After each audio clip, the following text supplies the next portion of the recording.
প্রিয় লিসেনার্স, আজকের এপিসোডে প্রথম যে ঘটনাটি আপনাদের সাথে শেয়ার করব, এই ঘটনাটি আমাদেরকে পাঠিয়েছেন একজন রেমিটেন্স যোদ্ধা ভাই। উনি বর্তমানে সৌদি আরবে রয়েছেন।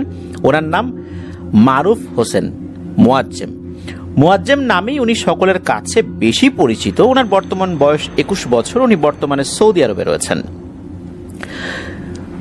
ওনার বাড়ি মানিকগঞ্জ জেলার সিংগাইর উপজেলার জামিরত্তা ইউনিয়ন জামিরত্তা গ্রামে। ঘটনাটি এখন থেকে প্রায় 40 থেকে 50 বছর আগে ঘটেছিল। আর ঘটনাটি ঘটেছিল ওনার নানার সাথে। ওনার নানার নাম মকবুল হোসেন। উনি একজন সাবেক মেম্বার ছিলেন। সবাই তাকে মকবুল মেম্বার নামেই চিনতেন। ঘটনাটি ওনার নানা ওনার মাকে বলেছিলেন, আর মোয়াজ্জেম ভাই তার মার কাছ থেকে ঘটনাটি শুনেছিলেন। ওনার নানা এখন থেকে প্রায় 50 বছর আগে কলকাতায় একটা চাকরি করতেন। কিসের কাজ করতেন সেটা অবশ্য মনে করতে পারে নাই মোয়াজ্জেম ভাই, এই জন্য উনি দুঃখ প্রকাশ করেছেন। তো ওনার নানা প্রতি মাসে একবার বাসায় আসতেন। ওনার নানি ছিলেন গৃহিণী, সংসারের কাজ তো করতেন। এছাড়া নানাদের যেই ক্ষেতগুলো ছিল, ওই বাড়ির আশেপাশের ক্ষেত যেগুলো ছিল, সেখানে টুকটাক শাকসবজি চাষ করতেন। এটা করে উনি বেশ আনন্দই পেতেন। আর এখন থেকে আরো 50 বছর আগে এত গাড়ি ঘোড়া তো চলতো না। অনেকটা পথ মানুষ কিন্তু হেঁটে বেড়াতো। কেননা একদম বাড়ি পর্যন্ত আসার যে রাস্তাটা, সেই রাস্তাটা ভালো ছিল না। নির্দিষ্ট রাস্তা, গাড়িতে আসতে হতো, এরপরে হাঁটতে হতো, কখনো আবার নৌকা আসতে হতো। এইভাবে কিন্তু কয়েকদিন লাগতো এরকম আসা যাওয়া করতে। আর কলকাতা থেকে আসতে হলে বেনাপোল বা এই সাইড দিয়ে তাকে আসতে হতো। বেশ কষ্ট করেই আসতে হতো আর কি। এছাড়া কলকাতা থেকে কিন্তু স্টিমার চলতো। ওই স্টিমার একদম এই দৌলতদিয়া ঘাট, এখন যেটা রয়েছে আরিচা ঘাট, এখানেও কিন্তু স্টিমার আসতো। তো যখন যেভাবে সুবিধা হতো আর কি, উনি ওভাবে আসতেন। তো এরকমই একবার নানা বাড়িতে ফিরছেন। তো উনি মূলত ওই গ্রামের কাছেই চলে আসছেন। তো ক্ষেতের বাতর বা আইল, ওখানে স্থানীয়ভাবে বাতর বলে আর কি। তো এই ক্ষেতের আইল দিয়ে যখন উনি হেঁটে আসছিলেন, তখন দেখলেন যে কিছু কিছু ক্ষেত তখনও বোনা হয় নাই, হাল চাষ করে রাখা হয়েছে আর কি। এখনো হয়তো বা ফসল বোনা হয়নি, এরকম অবস্থায় রাখা হয়েছে। তো উনি কিন্তু তখন এমন একটা অবস্থা যে মাগরিবের আজান তখনও দেয়নি, দিবে দিবে ভাব, এমন একটা অবস্থা। উনি তখন চিন্তা করলেন যে মাগরিবের আজান তো এখনই দিয়ে দেবে বা দিয়েও দিয়েছে। এখন হেঁটে বাড়ি পর্যন্ত যেতে গেলে তো মাগরিবের ওয়াক্ত পার হয়ে এশার ওয়াক্ত হয়ে যাবে। উনি যেহেতু 5 ওয়াক্ত নামাজ পড়তেন, প্র্যাকটিসিং মুসলিম ছিলেন একজন, তো উনি সবসময় একটা মুসল্লা বা জায়নামাজ রাখতেন কাছে, বা বড় একটা চাদর রাখতেন, ওটাকে উনি জায়নামাজ বা মুসল্লা হিসেবে ব্যবহার করতেন। উনি ক্ষেতের একটা জায়গায় পশ্চিম দিক ওইটা উনি শনাক্ত করে ওইখানে উনি ওনার ওই চাদরটা বিছিয়ে সালাত আদায় করছেন। উনি যখন সালাত আদায় করছিলেন, তখন মনে হলো পাশে কেউ একজন আছে যে হাঁটাহাঁটি করছে। অনেক সময় আমরা যদি সামনের দিকে তাকিয়েও থাকি, আশপাশে যদি কেউ থাকে, তখন কিন্তু বোঝা যায়। এখন উনি নামাজে দাঁড়িয়ে উনি তো তাকাতে পারছেন না চারদিকে, তবে উনি বুঝতে পেরেছেন না আশেপাশে কেউ একজন আছে। আর আশেপাশে কেউ একজন থাকাটা তো অস্বাভাবিক কিছু না, তখন তো মানে গভীর রাত না, আশেপাশে কেউ থাকতেই পারে। তখন সদ্য মাগরিবের আজান দিয়েছে এমন একটা সময়, চারপাশে এখন অনেক পরিষ্কার। উনি মাগরিবের নামাজটা যখন শেষ করেছেন, শেষ করার পর উনি পেছন দিকে তাকিয়েছেন।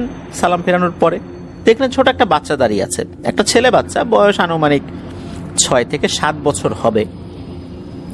তো এদিকে সন্ধ্যা ঘনিয়ে এসেছে। নানা চিন্তা করলেন যে এই বাচ্চা ক্ষেতের মাঝে, আশেপাশের লোকজন দেখছি না, তো এ কি পথ হারিয়ে ফেললো নাকি? তো উনি আবার জিজ্ঞেস করছেন যে, ও বাবু, তোর বাড়ি কোথায় রে? তোর বাবার নাম কি, দাদার নাম কি? ওই বাচ্চা কোনো কথা বলে না। বাচ্চাটা খুব মায়াবী করুণ চোখে নানার দিকে তাকিয়ে আছে। তো নানা তো প্রশ্ন করার পরে কোনো উত্তর পাচ্ছেন না। নানা আবার টুকটাক ঝাড়ফুঁক জানতেন, এবং কিছু কিছু ক্ষেত্রে উনি জিনে ধরার রোগীর ঝাড়ফুঁকও করেছেন। অনেক বড় কবিরাজ ছিলেন, বিষয়টা এরকম না, মানে এমনি টুকিটাকি ঝাড়ফুঁক জানা আর কি, যেটা 8-10টা সাধারণ কবিরাজের মতোই বলতে হবে আর কি। খুব এক্সট্রা অর্ডিনারি কাজ করতে পারতেন, বিষয়টা এরকম না। এমনি আশেপাশে কেউ যদি কোনো সমস্যায় পড়তো ঝাড়ফুঁক করে দিতেন। তো উনি চিন্তা করেছেন যে বাচ্চাটা আসলে কার, পথ হারিয়ে ফেলেছে নিশ্চয়ই, এখন রাত হয়ে গেলে এ বাচ্চাটা কোথায় যাবে। উনি তখন চিন্তা করলেন যে বাচ্চাটাকে দেখি একটু লোকালয়ে নিয়ে যাই, নেয়ার পর অন্য লোকদের সাথে কথা বলি, হবে আশেপাশে কারোর বাচ্চাই হবে, হয়তো অন্য লোকে চিনবে, গ্রামে তো একজন আরেকজনকে চেনে, খুব বেশি সমস্যা হবে না। তখন ওই বাচ্চাটাকে আবার জিজ্ঞেস করছেন যে ও বাবু, তুই কি কোনো বিপদে পড়ছিস নাকি? তখন বাচ্চাটা মাথা নাড়িয়ে হ্যাঁ জানায় যে হ্যাঁ, সে বিপদে পড়ছে। নানা কি করলেন, ওই নামাজ থেকে উঠে ওনার চাদরটা একটু ঝেড়ে নিলেন, বাতাসে একটু ঝাড়িয়ে দিলেন, ধুলাবালি লাগছে, এরপর ভাঁজ করে ওটা আবার ব্যাগের ভিতর রেখে উনি ওই বাচ্চাটাকে আর কোনো প্রশ্ন না করে হাত ধরেছেন, যে হাত ধরে আস্তে আস্তে নিয়ে যাবেন আর কি। ছোট বাচ্চা মানুষ অনেক সময় গিয়ে এদিক ওদিক দৌড় দেয়, তখন আবার এই মাঠের ভিতরে তাকে কোথায় খুঁজবেন ইনি। বাচ্চাটা তো একটু চঞ্চল প্রকৃতির হয়েই থাকে, দেখা গেলো যে একটা অপরিচিত লোককে দেখে সে ভয় পেয়ে সে আবার একদিকে দৌড় দিয়েছে, তখন আর একটা সমস্যা হবে। ওই চিন্তা করে উনি হাত ধরেছেন যে হাত ধরে উনি নিয়ে যাবেন। তো বাচ্চাটার যখন হাত ধরেছেন, হাত ধরার পর উনি এগিয়ে যাচ্ছেন আর প্রশ্ন করছেন বিভিন্ন প্রশ্ন, তো বাচ্চাটা কোনো কথা বলে না। কিছুক্ষণ পর হঠাৎ করে নানা একটা অদ্ভুত ফিলিংস উনি পান আর কি। সেটা হচ্ছে উনি যখন খপ করে হাত ধরেছেন, এই বাচ্চার হাতটা ছিল মারাত্মক লেভেলের ঠান্ডা। তখন কিন্তু শীতকাল না, এত ঠান্ডা হওয়ার কথা না। উনি শুরুতে কিন্তু বুঝতে পারেন নাই যে ব্যাপারটা কি। উনি যখন বুঝতে পারলেন যে এইটা কোনো মানুষের হাত না, কিন্তু উনি এখন যদি ওই অবয়বটাকে বুঝতে দেন যে উনি বুঝে ফেলেছেন যে ওইটা মানুষ না, তাহলে যে কি বিপদ হবে এটা তো নানা খুব ভালো করেই জানেন। উনি নানা যে দোয়া দুরুদ জানতেন উনি পড়ছেন সেটা। এদিকে চারদিকে অন্ধকার নেমে এসেছে। তো নানার কাছে একটা ছোট্ট টর্চ লাইট ছিল। ওই সময় প্রেক্ষাপটে যে টর্চ লাইটগুলো পাওয়া যেত, আলো খুব বেশি হতো না। তখন নানা কি করেছেন, ওই টর্চ লাইটটা জ্বালিয়েছেন সামনে দেখার জন্য আর কি। অনেক সময় ক্ষেত খামারের ভিতরে কিন্তু সাপ থাকে, ওই সাপগুলো রাস্তা পার হয় বা রাস্তার উপর শুয়ে থাকে, তখন কিন্তু খুব ঝামেলা হয় আর কি। যদি সাপের উপর পা পড়ে তখন তো কামড় দিয়ে উঠবে। তো উনি তো লাইট যখনই জ্বালিয়েছেন তখন প্রথমবারের মতো ওই বাচ্চাটা কথা বলে ওঠে। সে বলে ওঠে, এই লাইট বন্ধ করেন, মানে একটা হুকুম করছে আর কি। ছোট বাচ্চা যদি একটা বয়স্ক মানুষকে হুকুম করে এটা কেমন শোনা যায়, ওইরকমই শোনা যায়, এই লাইট বন্ধ করেন। যদিও আবার আপনি করে বলছে, কিন্তু বেশ ধমকের সুরে আর কি। নানা কিন্তু লাইট বন্ধ করছেন না।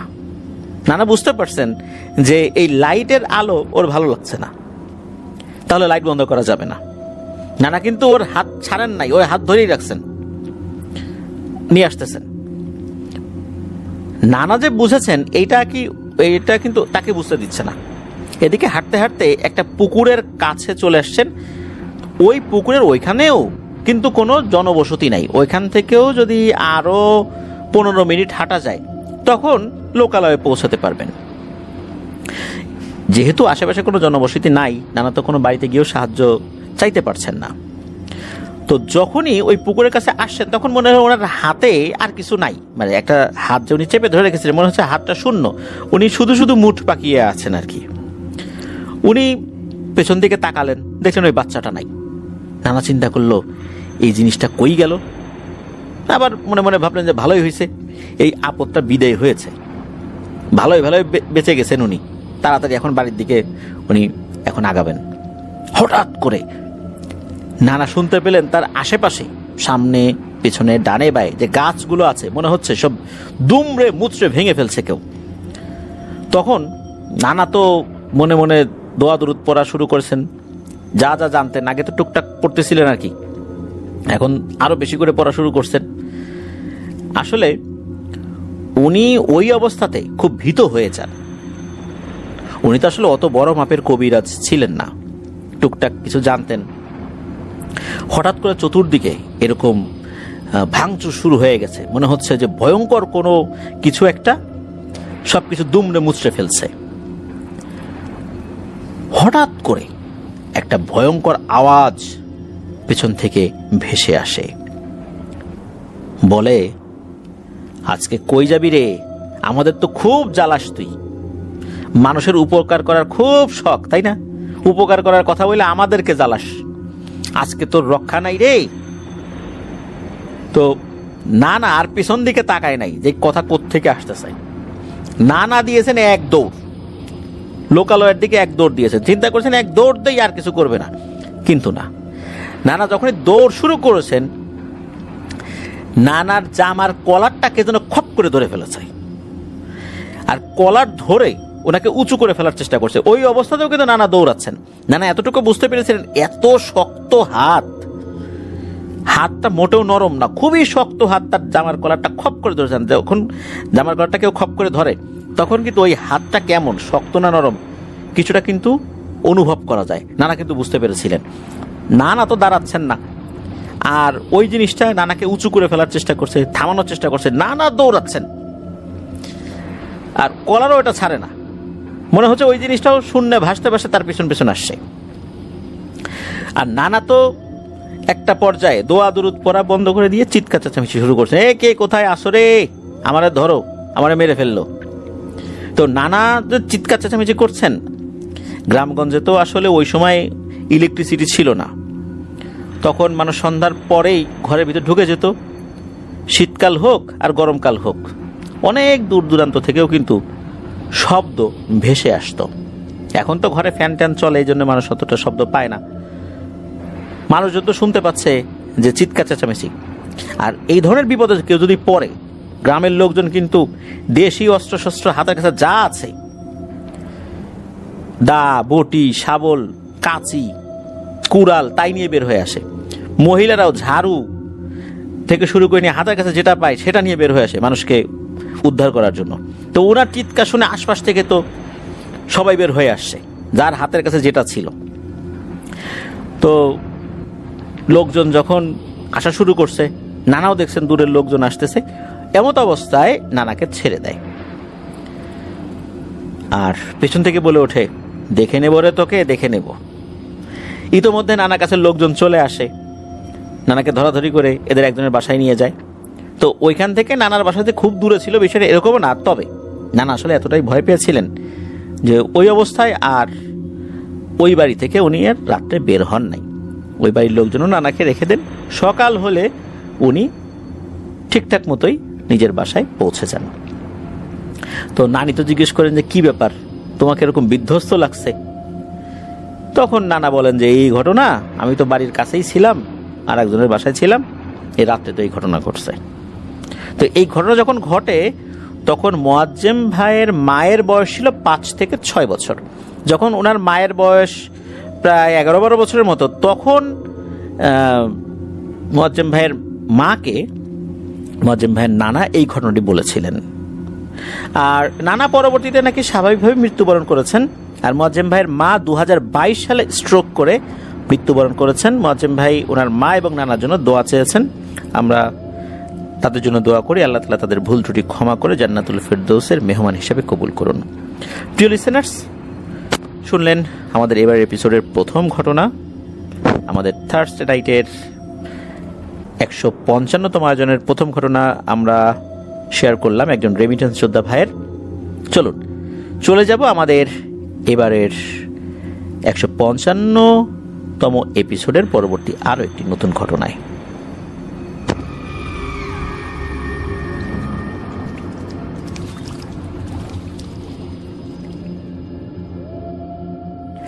প্রিয় লিসেনার্স, এখন যে ঘটনাটি আপনাদের সাথে শেয়ার করব, এই ঘটনাটি আমাদেরকে যিনি দিয়েছেন তার নাম মোহাম্মদ মেহেদি হাসান। ওনার বাড়ি বরিশাল জেলার বাবুগঞ্জ উপজেলার বাহেরচর গ্রামে। ঘটনাটি ওনাদের বাড়ি থেকেই কয়েক মাইল দূরে ঘটেছিল 2020 সালে। আর যাদের সাথে মূলত ঘটনাটি ঘটেছিল তারা এই মেহেদি হাসান ভাইদেরই দুঃসম্পর্কের চাচা চাচি। মূলত চাচার যিনি মেয়ে ছিলেন তাকে ঘিরেই ঘটনাটি প্রকট হয়ে ওঠে। চাচার নাম ছিল নূর ইসলাম আর চাচির নাম ছিল জাহানারা। এই চাচা এবং চাচির ছিল 2টি মেয়ে। বড় মেয়ের বিয়ে হয়ে গিয়েছিল, ছোট মেয়ে তখনও বিয়ে করেন নাই বা তখনও তার বিয়ে হয়নি। বড় মেয়ের ছিল 2টা সন্তান, একটা ছেলে একটা মেয়ে। ছেলেটা ছিল মোটামুটি বড় বড় বলতে তার বয়স 10-11 বছর, আর মেয়েটির বয়স ছিল 3-4 বছর।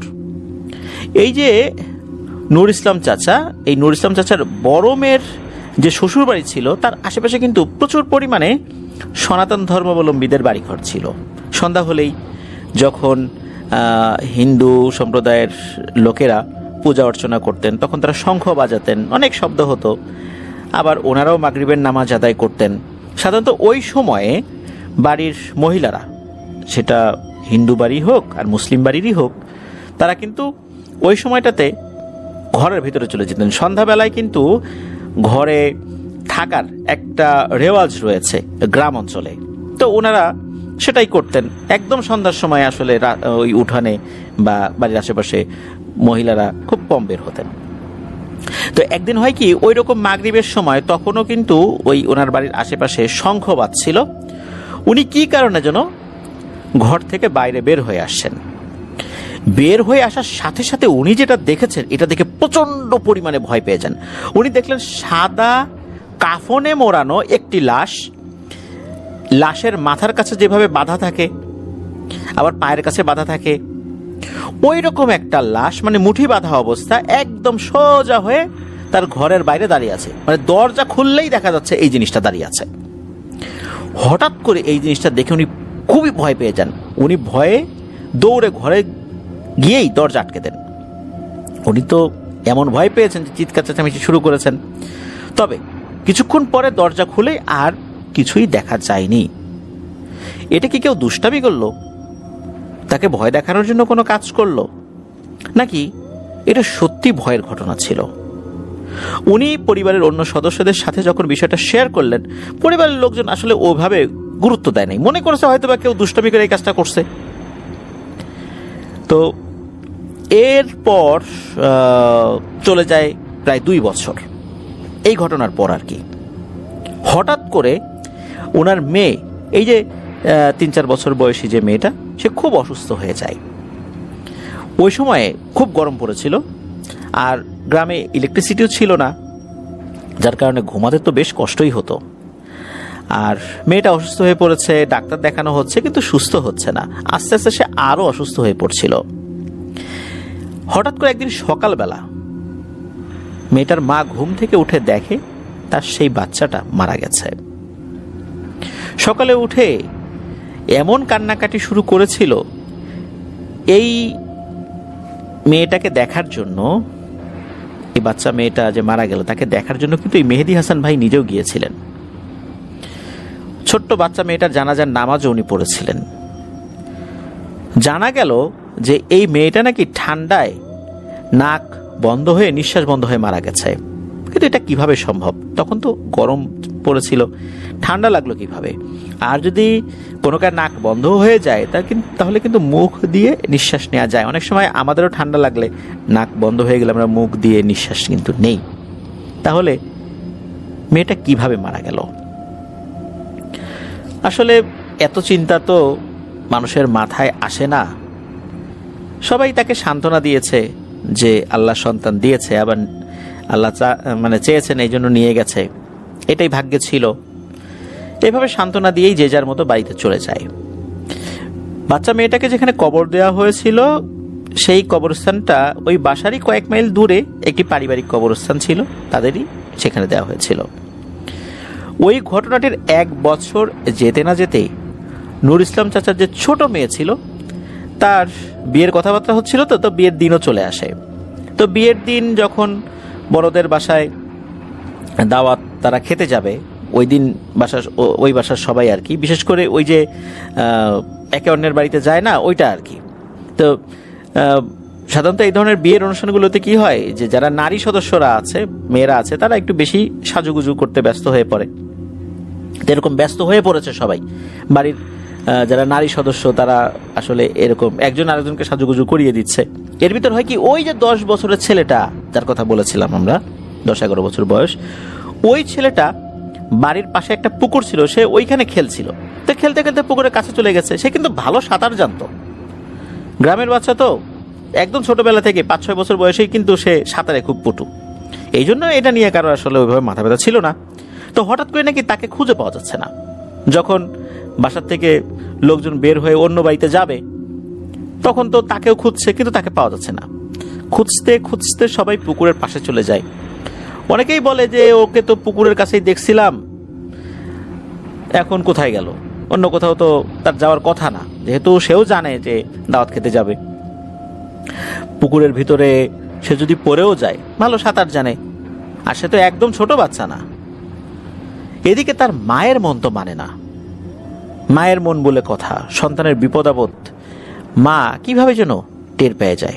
আল্লাহই আসলে সেটা সৃষ্টি করে দিয়েছেন। কারণ 1 বছর আগে তার মেয়ে মারা গেছে, সেই শোক এখন উনি কাটিয়ে উঠতে পারেন নাই। যখনই তার ছেলেকে পাওয়া যাচ্ছে না, হঠাৎ করে তার বুকের মধ্যে কেমন যেন একটা মোচড় দিয়ে ওঠে, একটা অশনির সংকেত মনে হচ্ছে উনি পাচ্ছেন। তখন উনি বলেন যে দাওয়াত খেতে যাব না, তোমরা সবাই পুকুরে নেমে দেখো, কেন যেন মনে হচ্ছে আমার ছেলে এই পুকুরেই আছে। এটা বলার পর এই যে নুর ইসলাম কাকা, তারপর তার ভাই জুয়েল, দুইজনে পুকুরে নামে। অনেকক্ষণ যাবৎ খোঁজাখুঁজি করার পরও তাকে কোথাও পাওয়া গেল না। এখন এই যে আপু, মানে যার সন্তান, তার নাম হলো নাজনীন। তো এই নাজনীন আপু উনি কি মনে করে বলেন, আচ্ছা দেখো তো পুকুরের এই সাইডে দেখো তো, এদিকে তো খোঁজো না, এই সাইডে দেখো তো এখানে আছে কিনা। তখন নূর ইসলাম কাকা উনি ডুব দিয়েছেন। সাথে সাথে ওনার হাতে বেঁধে যায় ওই ছেলেটির লাশ। উনি সেটাকে টেনে তোলেন। লাশটি দেখে সবাই ভয় পেয়ে যায়। বাচ্চাটার চোখ এমনভাবে উপড়ে ফেলা হয়েছে যে কেউ দেখলে ভয় পাবে। মনে হচ্ছে কেউ খুঁচিয়ে খুঁচিয়ে বাচ্চাটার চোখ তুলে ফেলেছে। ছোট মেয়েটা মারা যেতে না যেতেই বড় ছেলেটার এই অবস্থা। এটা যখন ঘটে তখন তো ওই পরিবারে আর বিয়ের আনন্দ একদম উল্টোটা হয়ে যায়। একটা মৃত বাড়ি, শোকের আবহ ছড়িয়ে পড়ে চতুর্দিকে, কান্নাকাটি চলছে। কিন্তু কি আর করা, যে গেছে সে তো আর ফেরত আসবে না। ওই ছেলেটাকে সেখানেই কবর দেওয়া হয় 1 বছর আগে, যেখানে তার ছোট বোনকে কবর দেওয়া হয়েছিল। আসলে ব্যাপারটা কি, কেন এমনটা হচ্ছে? উনি তো এমন কোনো কাজ করেন নাই যার ফলশ্রুতিতে এমনটা হতে পারে। মেয়েটা নাক বন্ধ হয়ে মারা গেল, ছেলেটাও পানির নিচে ডুবে নিঃশ্বাস বন্ধ হয়ে মারা গেল, আবার চোখও উপড়ে ফেলেছে। আসলে ব্যাপারটা কি? আসলে এর ভিতরে একটি ঘটনা ঘটে যায়। মানে এই ঘটনার পরে, এই ঘটনার 1 মাস পরে ওই যে নূর ইসলাম কাকা, ওনার বাসাতে একটা ঘটনা ঘটে। সেটা হলো ওনার যেই গোয়াল, ওই গোয়ালে তো বেশ কয়েকটা গরু ছিল, এর মধ্যে একটা গরু সকালবেলা মৃত অবস্থায় পাওয়া যায়। এবং এইটা স্বাভাবিকভাবে মৃত অবস্থায় ছিল না। আমরা যেভাবে কাপড় ধোয়ার পর কাপড় নিংড়ে পানি বের করি না, মনে হচ্ছে ওই গরুটাকে কেউ মুচড়ে নিংড়ে মেরে ফেলেছে। 1 ফোঁটা রক্তও কোথাও পড়ে নাই, কিন্তু এইভাবে গরুটাকে মুচড়ে মেরে ফেলা হয়েছে। এই গরুটাকে দেখার সাথে সাথে অনেক মানুষ ভয় পেয়েছিল, জারে এটা কি। তখন মূলত বেশ কয়েকজন লোক এই নূর ইসলাম কাকাকে বলে যে আমাদের কেন জানি মনে হচ্ছে এই কোনো মৃত্যুই স্বাভাবিক না, নিশ্চয়ই এমন একটা ঘটনা ঘটছে বা এমন কিছু হচ্ছে যার কারণে এই মৃত্যুর মিছিল শুরু হয়েছে। তুমি দ্রুত কোনো ভালো হুজুরের কাছে যাও, ঘটনাটা খুলে বলো। তখন এই নূর ইসলাম কাকা খুঁজতে খুঁজতে ফকির বাড়ি নামে একটি বাড়ির মসজিদের ইমামকে ডেকে আনেন। তো ওই হুজুর আসার পরে ওই ঘরের আশেপাশে একটু ঘোরাফেরা করেন।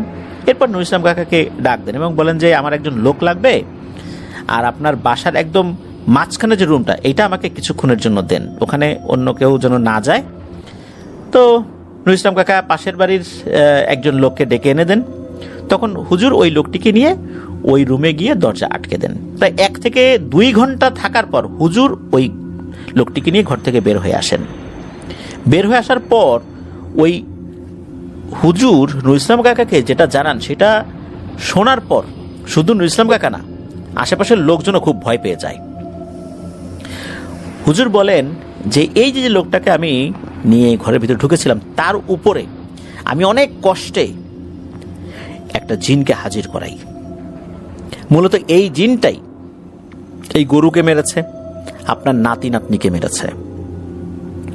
আর এই মৃত্যুর জন্য আর কেউ দায়ী না, আপনার মেয়ে কিন্তু দায়ী না, আপনি দায়ী। নবী ইসলাম কাকা তো চমকে ওঠেন যে আমি কিভাবে দায়ী হইলাম, আমি কি করছি? আমার তো মনে পড়ে না আমি কখনো কোনো কিছু করছি।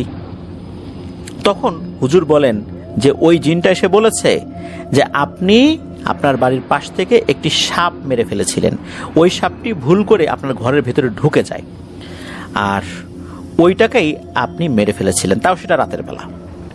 মারার পর ওইটাকে আপনি পুকুরের ভেতরে ফেলে দিয়েছিলেন, আর ওই সাপটা ছিল ওই জিনটার নাতি। আর নাতিকে মারার জন্য সে রাগে ক্ষোভে আপনার দুইজন নাতি নাতনিকে মেরে ফেলেছে, আপনার গরুটাকেও মেরে ফেলেছে, এবং সে চাচ্ছে যে আপনার পুরো ফ্যামিলিকে শেষ করে ফেলবে। তবে আপনার ভয়ের কোনো কারণ নাই, আমি ওকে বুঝিয়ে শুনিয়ে ঠিক করে ফেলবো ইনশাল্লাহ। আপনি কিছু জিনিস এনে দেন, আমি দেখি এটা কিভাবে ঠিক করা যায়। তো উনি কিছু সরিষা, গজাল, লোহা, তারপর বেশ কিছু জিনিস চেয়েছিলেন আর কি। তো এগুলো যখন আনতে বলেন, এর সাথে 4টা মোমবাতি আনতে বলেন। এরপর বাড়ির চারদিকে আজান দিয়ে ঘরটি বন্ধ করে দেওয়া হয়। আর এই ঘর বন্ধ করে দেওয়ার পর থেকে আর কোনো সমস্যা হয়নি। তবে হ্যাঁ, অনেকেই বলেন ওই বাড়ির আশেপাশে কে যেন হেঁটে যায়, অনেক শব্দ পাওয়া যায়, কান্নার আওয়াজ পাওয়া যায়, বিলাপ করে কান্নার আওয়াজ পাওয়া যায়। কান্নাটি তখনই হয় যখন কোনো মানুষ মারা যায়, হয়তো বা দূরে কোথাও মারা গেছে, তখন এখানে এরকম কান্নার আওয়াজটা পাওয়া যাচ্ছে। আবার মৃত বাড়িতে যেরকম বিলাপ করে মানুষ কান্নাকাটি করে না, ওইভাবে কান্নাকাটির আওয়াজ পাওয়া যায় সেখানে। এটা এখনো চলমান রয়েছে। প্রিয় লিসেনার্স, আসলে ঘরের মধ্যে রাতের বেলা যদি সাপ ঢুকেই পড়ে, মানুষ তো আতঙ্কিত হবে, এটাই স্বাভাবিক। আর সাপকে জীবিত অবস্থায় ধরাটাও তো কঠিন। নিঃসন্দেহে জীবিত অবস্থায় সাপ ধরতে গেলে সাপের কামড় খেয়ে মৃত্যু অবধারিত, যদি সেটা বিষধর সাপ হয়। এখন এই নুরুল ইসলাম চাচা, উনি তো 8-10টা স্বাভাবিক সাপ মনে করেই ওই সাপটিকে হত্যা করেছিলেন, কিন্তু উনি কি জানতেন যে এটা স্বাভাবিক কোনো সাপ নয়? এই জন্যই রাতের বেলা সাপ মারার ক্ষেত্রে অবশ্যই বলতে হবে, তুমি যদি জিন হয়ে থাকো তোমাকে সময় দিলাম, তুমি চলে যাও, এরকম 3 বার বলতে হবে। তারপরেও যদি না যায়, বুঝতে হবে ওটা সাপ, জিন নয়। এরপর তাকে হত্যা করা যাবে। তারপরও চেষ্টা করতে হবে রাতের বেলা আমরা যেন কোনো প্রাণীকে হত্যা না করি। এই যে নুরুল ইসলাম চাচার মেয়ে নাজনীন, এই নাজনীন আপুর 2 সন্তানের সাথে যে মর্মান্তিক ঘটনা ঘটলো, এর জন্য কি নাজনীন আপু কোনোভাবে দায়ী? নিশ্চয়ই না। তার 2 সন্তানও নিষ্পাপ, তারা কিভাবে হত্যার শিকার হলো? তো এভাবে কিন্তু আমাদের ভুলের কারণে আমরা আমাদের প্রজন্মকে বিপদের মুখে কিন্তু ঠেলে দেই। আল্লাহ আমাদেরকে হেফাজত করুন, বুঝার তৌফিক দান করুন। সেই সাথে রাতের বেলা চলাচলের ক্ষেত্রে আমরা কি কাজগুলো করব, কি কাজগুলো করব না, এই জিনিসগুলো যেন আমরা কোরআন সুন্নাহ অনুযায়ী আমল করতে পারি। এই জিনিসগুলো আমরা শিখে নেব, জেনে নেব। অনেকে এটাকে আমরা কুসংস্কার বলি, কিন্তু না, সবকিছুই কুসংস্কার নয়। একটা জিনিস মনে রাখবেন, যে এই বিষয়গুলো যত অবিশ্বাস করবে তার বিপদে পড়ার সম্ভাবনা তত বেশি থাকবে। হ্যাঁ, আমরা শহর এলাকায় থাকি, শহর এলাকায় চারদিকে আলোকিত, এখানে সাপের উপদ্রব কম, গাছপালা নাই, ঝোপ জঙ্গল নাই, কিন্তু সূর্য কিন্তু প্রতিদিন পূর্ব দিকে উঠছে, আবার পশ্চিমে অস্ত যাচ্ছে। দিনের যে সময়গুলো, এই সময়গুলো কিন্তু সারা পৃথিবীতেই একরকম, সেটা গ্রামে হোক শহরে হোক। সময়গুলো কিন্তু খুব গুরুত্বপূর্ণ। ভর দুপুরবেলা, কালী সন্ধ্যায়, তারপর গভীর রাত্রে। শহর এলাকা আমরা বাচ্চা নিয়ে লং ড্রাইভে চলে গেছি, নির্জন রাস্তায় দাঁড়িয়ে আছি, গল্প করছি বন্ধু বান্ধবদের সাথে। এই কাজগুলো করা উচিত নয়, বাচ্চাদের সাথে নিয়েও না, নিজেরাও না। যেই সময়ে বিশ্রাম নেয়ার কথা বলা হয়েছে, সেই সময়টা আমরা যেন সেই কাজটাই করি। রাতের বেলা এভাবে আমাদের বের হওয়া উচিত নয় প্রয়োজন ছাড়া। হযরত ওমর রাদিয়াল্লাহু তাআলা আনহু উনি এশার নামাজের পর হাতে একটা লাঠি নিয়ে ঘুরে বেড়াতেন যে অপ্রয়োজনে কে রাস্তা দিয়ে ঘোরাঘুরি করছে, সবাই যেন বাসায় চলে যায়, সবাই যেন আবার ভোরবেলা ওঠে। আসলে আমরা বাস্তবে যেই দৃশ্যগুলো দেখি এইটারও কিন্তু প্রত্যেকটা ব্যাপারেরই একটা আলাদা আধ্যাত্মিক ব্যাপার রয়েছে। কেন রাতের বেলা আমাদের ঘরে থাকতে বলা হয়েছে? রাসূলুল্লাহ সাল্লাল্লাহু আলাইহি ওয়াসাল্লাম কিন্তু এই বিষয়ে একাধিক হাদিসে বর্ণনা করেছেন। আমরা সেগুলো জেনে নেব ইনশাআল্লাহ। প্রিয় লিসেনার্স, আল্লাহ আমাদেরকে হেফাজত যেন করেন, আমরা নিজেরা সেদিকে নজর রাখবো, আল্লাহর কাছে দোয়া করব যে আল্লাহ এই হঠাৎ বিপদ থেকে আমাদেরকে হেফাজত করুন। প্রিয় লিসেনার্স, চলুন চলে যাব আমাদের এবারের থার্সডে নাইটের 155তম আয়োজনের নতুন আরো একটি ঘটনায়। প্রিয়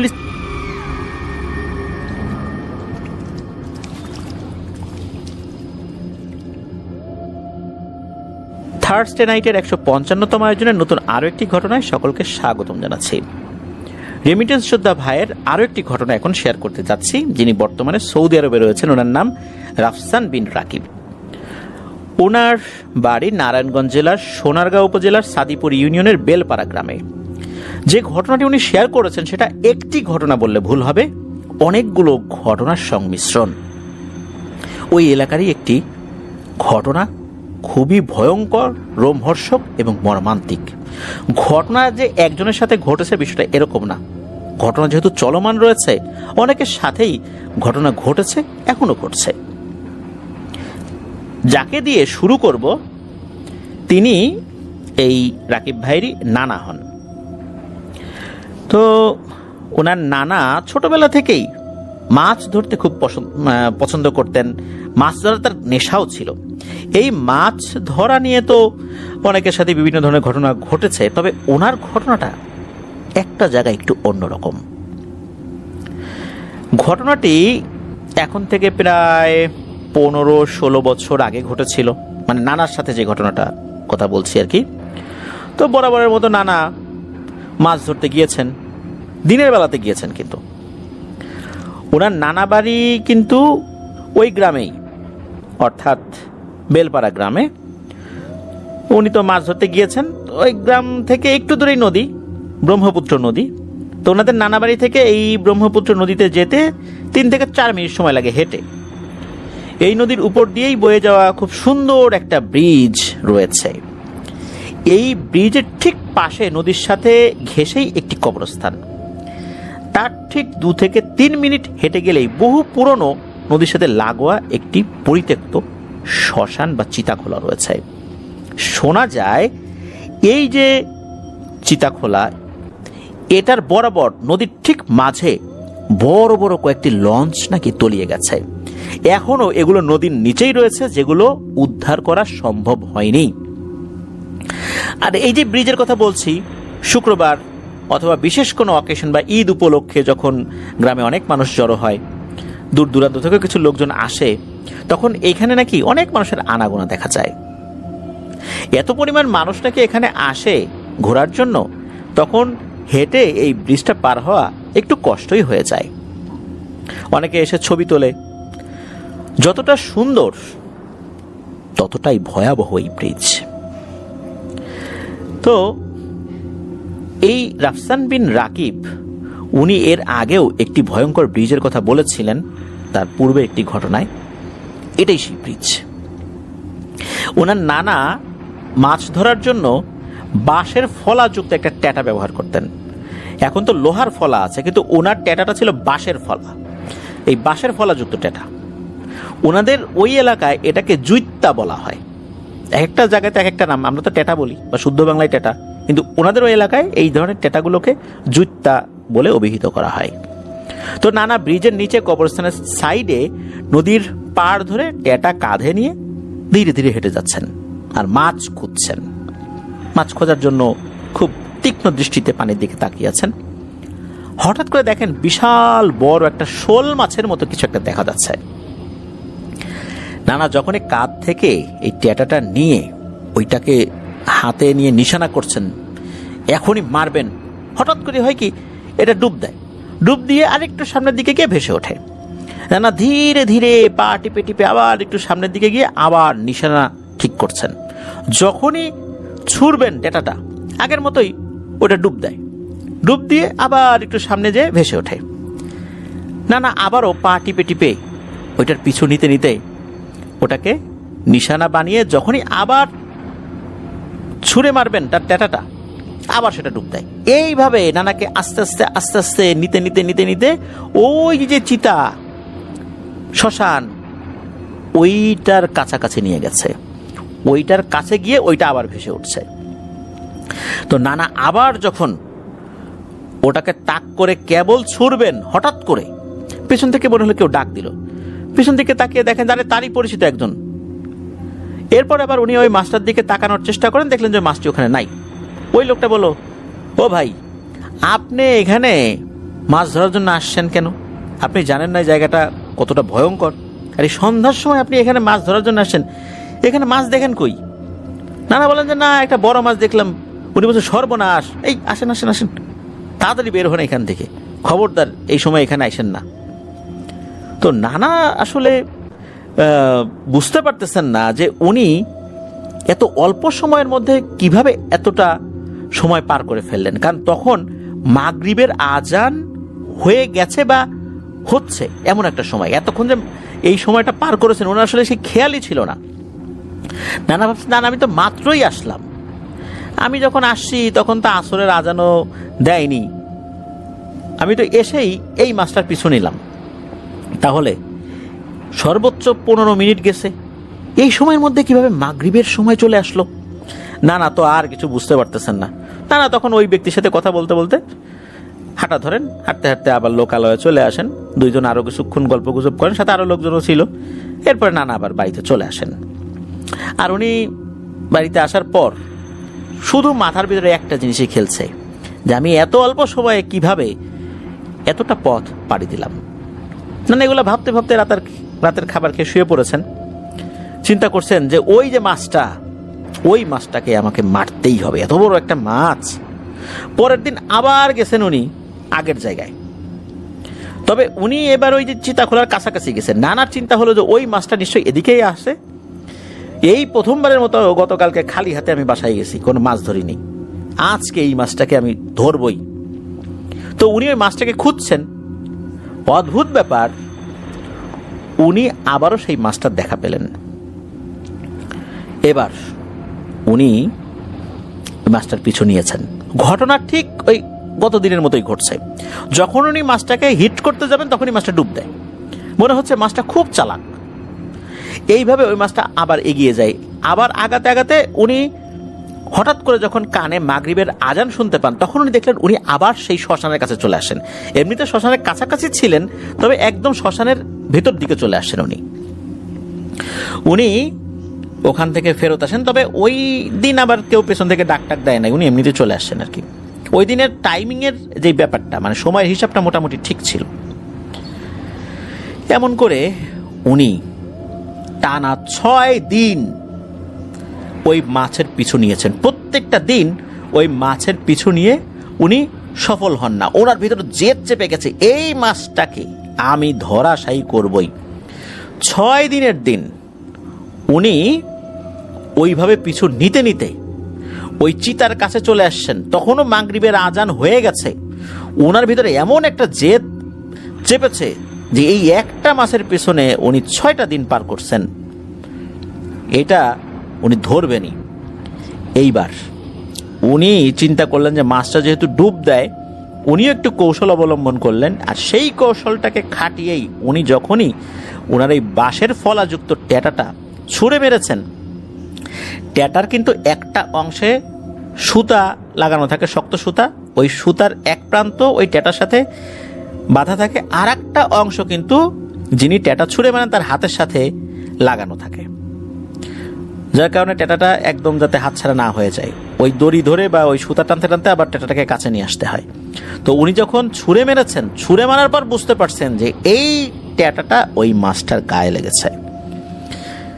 যখনই গায়ে লেগেছে উনি তখন দেখলেন যে আরে এ কি শুরু হলো, আশেপাশের গাছগুলো যেন ভেঙে চুরমার হয়ে যাচ্ছে। নানা ওই সুতার ধরে টান দিয়েছেন, সুতার ধরে টানার পর ট্যাটাটা ওনার হাতের নাগালে চলে আসে। তো উনি মূলত যখন ট্যাটাটা ধরেছেন এবং ট্যাটাটা উপরে তুলেছেন, উনি দেখলেন যেটাকে উনি শোল মাছ ভেবেছেন, এটা আসলে শোল মাছ না, ওইটা বিশাল বড় এক গজার মাছ। নানা তখন মনে কেমন যেন একটু সন্দেহ হলো। নানা মনে মনে দোয়া পড়ে শরীরে ফু দিয়ে ওই মাছটা টেনে উপরে তুলে বাসার দিকে নিয়ে আসা শুরু করলেন। তো নানা যত মাছই ধরে আনতেন, উনি মাছগুলো কিন্তু বাজারে বিক্রি করতেন না, বাসায় খাওয়ার জন্যই আনতেন। কিন্তু এই মাছটা উনি নিয়ে বাজারে চলে যান। এদিকে সমস্যা হয় কি, এই মাছটার শরীরে এই ট্যাটার বেশ কয়েকটা ফলা তো ঢুকে গিয়েছিল। সবগুলো ফলা বের করলেও একটা ফলা কিছুতেই ছুটানো যায় না। অথচ এটা ছুটানো খুব কঠিন কাজ না। অনেক চেষ্টার পরও যখন সেই ফলাটা ছুটানো গেল না, শেষ পর্যন্ত ওই ফলাটা উনি ওনার ট্যাটা থেকে খুলেই ফেললেন, মানে ওটা ভেঙে ফেললেন বা কেটে ফেললেন।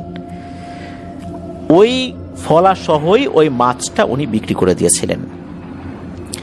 নানা যখন বাসায় চলে আসছেন, আসার সাথে সাথে ওনার শরীরে প্রচন্ড রকমের জ্বর, এমন জ্বর যে ওনার শরীর থরথর করে কাঁপছে। তখন গরমকাল ছিল, লেপ বের করা হলো, কাঁথা বের করা হলো, সবকিছু ওনার শরীরে চাপিয়ে দেওয়া হলেও ওনার শরীরের কাঁপাকাঁপি আর থামে না। ওনার তো দুই ছেলে, মানে আমাদেরকে যিনি ঘটনা পাঠিয়েছেন রাকিব ভাই, ওনার দুই মামা, ছোট মামা বড় মামা, তো দুজনেই কিন্তু ড্রাইভিং করেন। তো মামারা যখন বাসায় আসছেন, আসার পর তো জিজ্ঞেস করছেন যে কি ব্যাপার, হঠাৎ করে এত জ্বর কোত্থেকে আসলো। এখন দেরি তো করা যাবে না, তাড়াতাড়ি ডাক্তারের কাছে নিয়ে যাওয়া হয়, ওষুধ আনানো হয়, খাওয়ানো হয়, কিন্তু কিছুতেই কিছু হচ্ছে না। যখন রাত অনেক গভীর, হঠাৎ করে কে যেন ওনাদের ঘরের চালের মধ্যে ঢিল ছড়ছে, আর কে যেন বলছে, তুই আমার ভাইকে মেরে ফেলেছিস, তোর পুরো গোষ্ঠী আমি ধ্বংস করে দেব। আর ঢিল এত বেশি পরিমাণে পড়ছে যে সবারই ভয়ে গলা শুকিয়ে যাওয়ার উপক্রম হচ্ছে। মনে হচ্ছে এই ঢিলগুলো পড়তে পড়তে এই বাড়ি ধসে যাবে এবং বাড়ির উপরে ঢিলের একটা পাহাড় জমে যাবে, এমন একটা অবস্থা। নানাদের ঘরের সামনে বড় একটা আম গাছ ছিল, মনে হচ্ছে যে এই গাছটা এমন ভাবে নড়ছে যে ভেঙে ঘরের চালের উপর পড়বে। আর এই গাছটা যদি ভেঙে ঘরের চালের উপর পড়ে, ওই ঘরের মধ্যেই সবাই চাপা খেয়ে মারা যাবে। এইভাবে চলতে চলতে পুরো রাত শেষ হয়। নানা কথা বলতে পারছেন না, তার গলা দিয়ে কোনো কথা বের হচ্ছে না, আসলে কি হয়েছে এটাও জানতে পারছেন না। সবাই তো চিন্তায় পড়ে যায় যে হঠাৎ কি এমন হলো যে এই ধরনের সমস্যা শুরু হলো। তো নানিও নানাকে জিজ্ঞেস করছে, কিন্তু নানা আসলে কোনো কথা বলে না, শুধু উনি গোঙাচ্ছেন। নানি বুঝতে পারলেন যে নানা কথা বলতে চাইছেন কিন্তু কথা বলতে পারছেন না কোনো এক কারণে।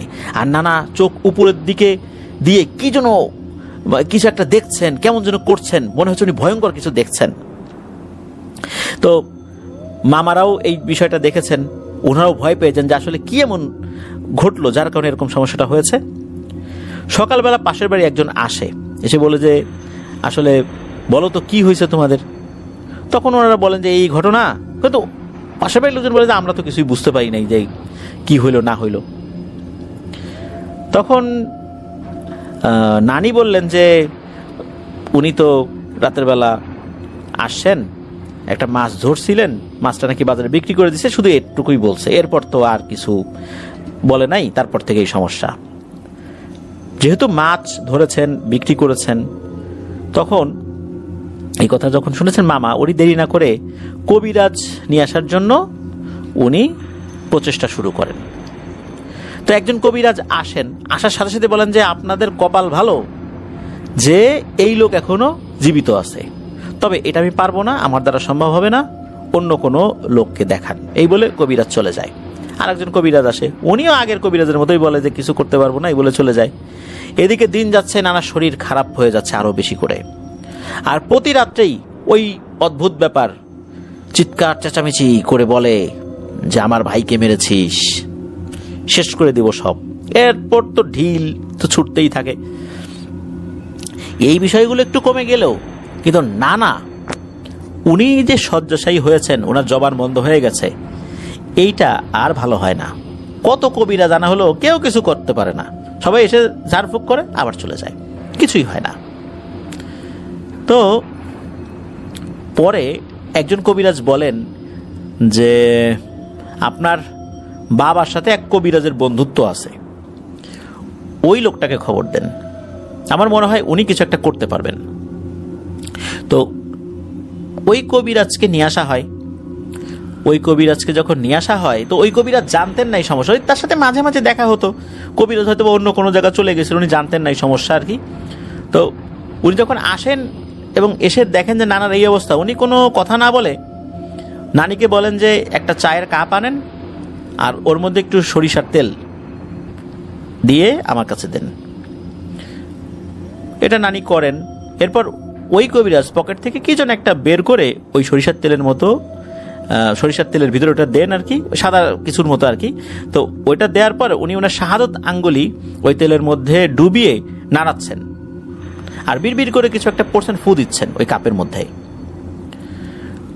হঠাৎ করেই হলো কি, ওই তেলটা একদম দুধের মতো সাদা হয়ে গেল, ফেনা উঠতে লাগলো, মনে হচ্ছে উপচে পড়ছে। যখন এরকমটা শুরু হয়েছে আর উনি ফু দিচ্ছেন ওই কবিরাজ ওইটার মধ্যে, সাথে সাথে মনে হলো যে বাসার আশেপাশে ঝড় তুফান শুরু হয়ে গেছে। এখনই সব গাছপালা ভেঙে ঘরের উপর এসে পড়বে। এদিকে বাড়ির লোকজন তো ভয় পেয়ে যাচ্ছে। কবিরাজ তেলটা নানার মাথায় দেওয়ার সাথে সাথে নানা ছটফট শুরু করে দিয়েছেন।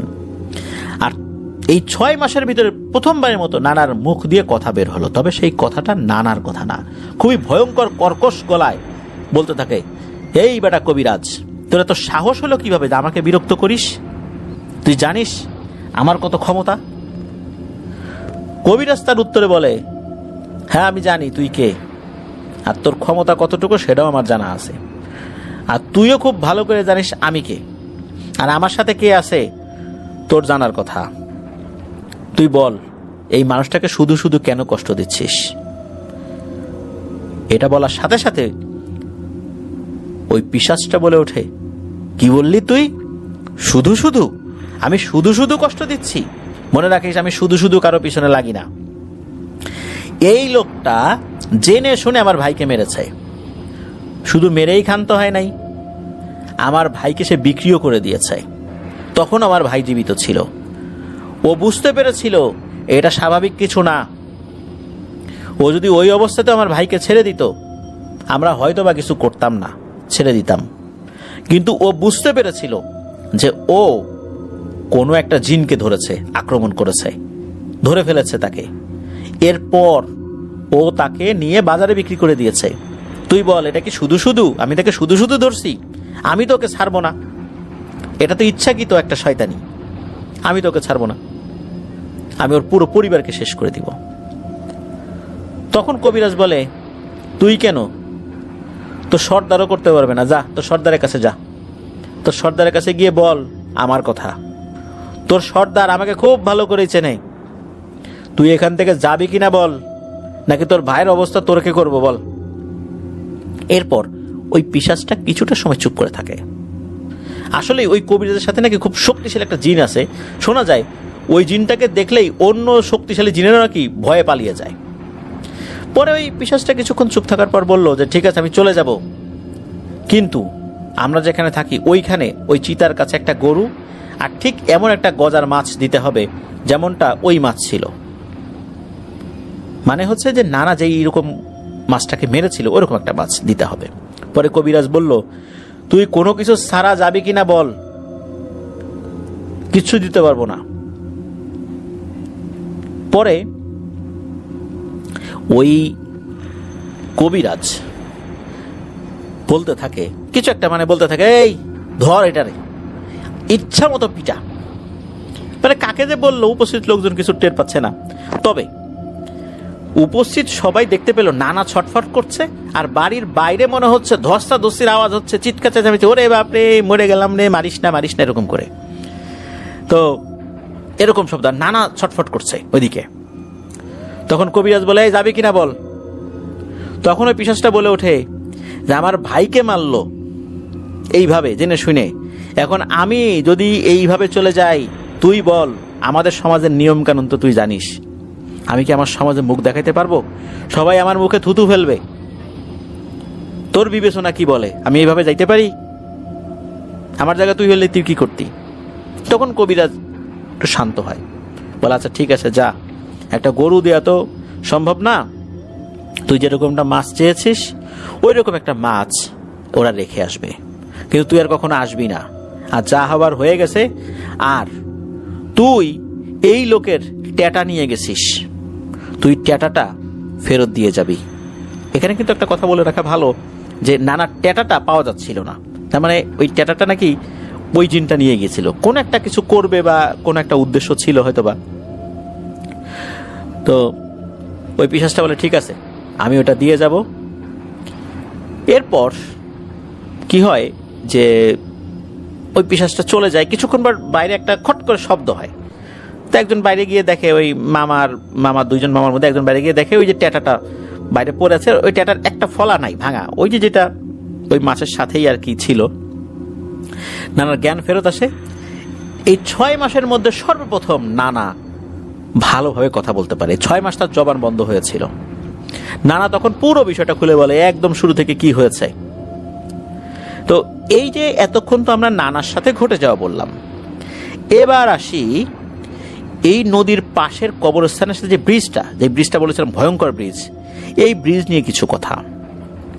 এই ব্রিজের পাশে একটি ঈদগাহ রয়েছে, ঈদগাহের সাইডে একটি বিশাল বটগাছও আছে।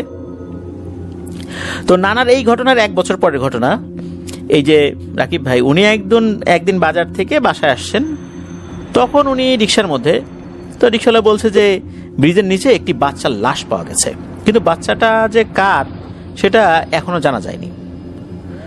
পরে এই রাকিব ভাই উনি বাসার সামনে এসে রিক্সা থেকে না নেমে সোজা ব্রিজের ওইখানে গিয়ে নামেন। দেখলেন যে ব্রিজের সাইডে যে ঈদগাহ, ওই ঈদগাহে বটগাছের নিচে দিকে মানুষের ভিড়। তখন অবশ্য বর্ষাকাল ছিল। তো উনি গিয়ে দেখেন ছোট একটা বাচ্চার মৃতদেহ পানির উপর ভেসে আছে। কেউ বলতে পারছে না যে এত ছোট্ট বাচ্চা এটা কার বাচ্চা, কে এভাবে নির্মমভাবে ফেলে রেখে গেছে। পরে কিছু লোক বাচ্চাটাকে পারে ওঠানোর পর সবাই অবাক হয়ে গেল যে বাচ্চাটার পেটে 1 ফোঁটা পানিও নাই, মনে হচ্ছে বাচ্চাটা এইমাত্র মারা গেছে। আর মারা গেলেও পানির ভিতরে যদি কেউ মারা যায় তাহলে তো পানি তো পেটে চলে যায়, সবাই তো অবাক।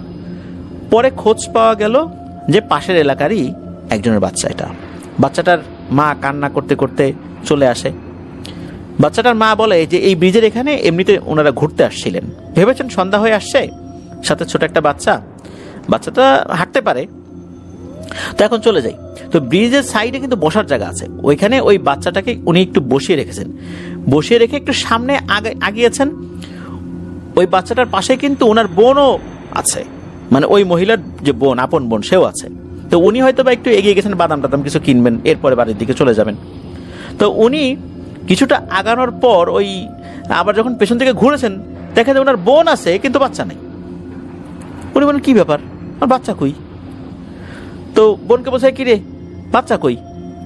তখন ওনার বোন বলে আরে কিসের বাচ্চা, তোমার বাচ্চাকে তো তুমি সাথে নিয়ে ওই যে সামনের দিকে আগাই গেলা, আমি তো এখানে একা।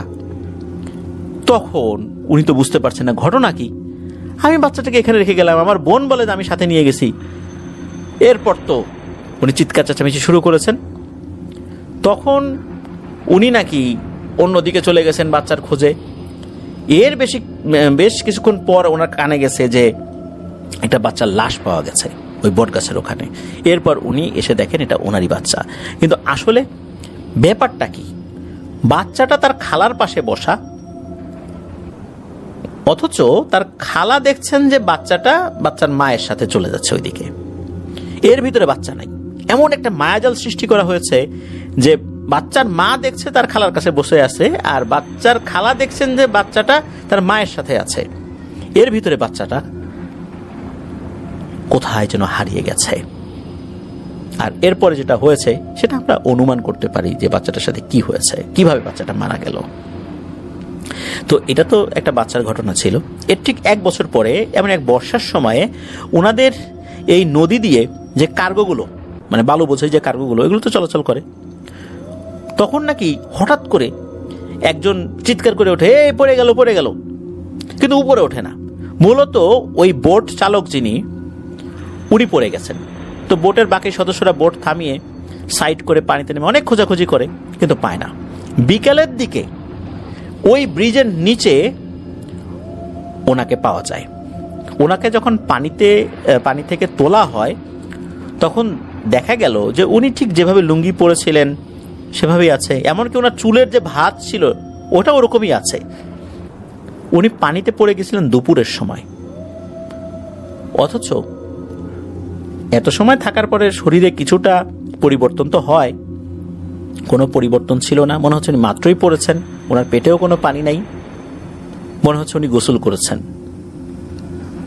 হঠাৎ করে উনি বোট থেকে কিভাবে পড়ে গেলেন? উনি যেহেতু মারা গেছেন, এটা তো আসলে জানা যাবে না যে উনি কি দেখেছিলেন, কি হয়েছিল।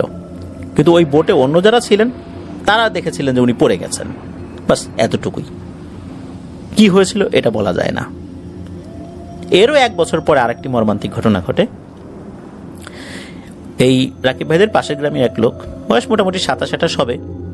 উনি বেশ বোকা কিসিমের, অনেকটা মানসিক রোগীর মতোই, খুব ভালো মানুষ, একদম বোকা শোকা থাকে না যাদেরকে দেখলে মানসিক রোগী মনে হয়, ওই রকম টাইপের মানুষ। খুব সহজ সরল, এতটাই সহজ সরল মানে পাগল বলে মানুষ মানে অভিহিত করে।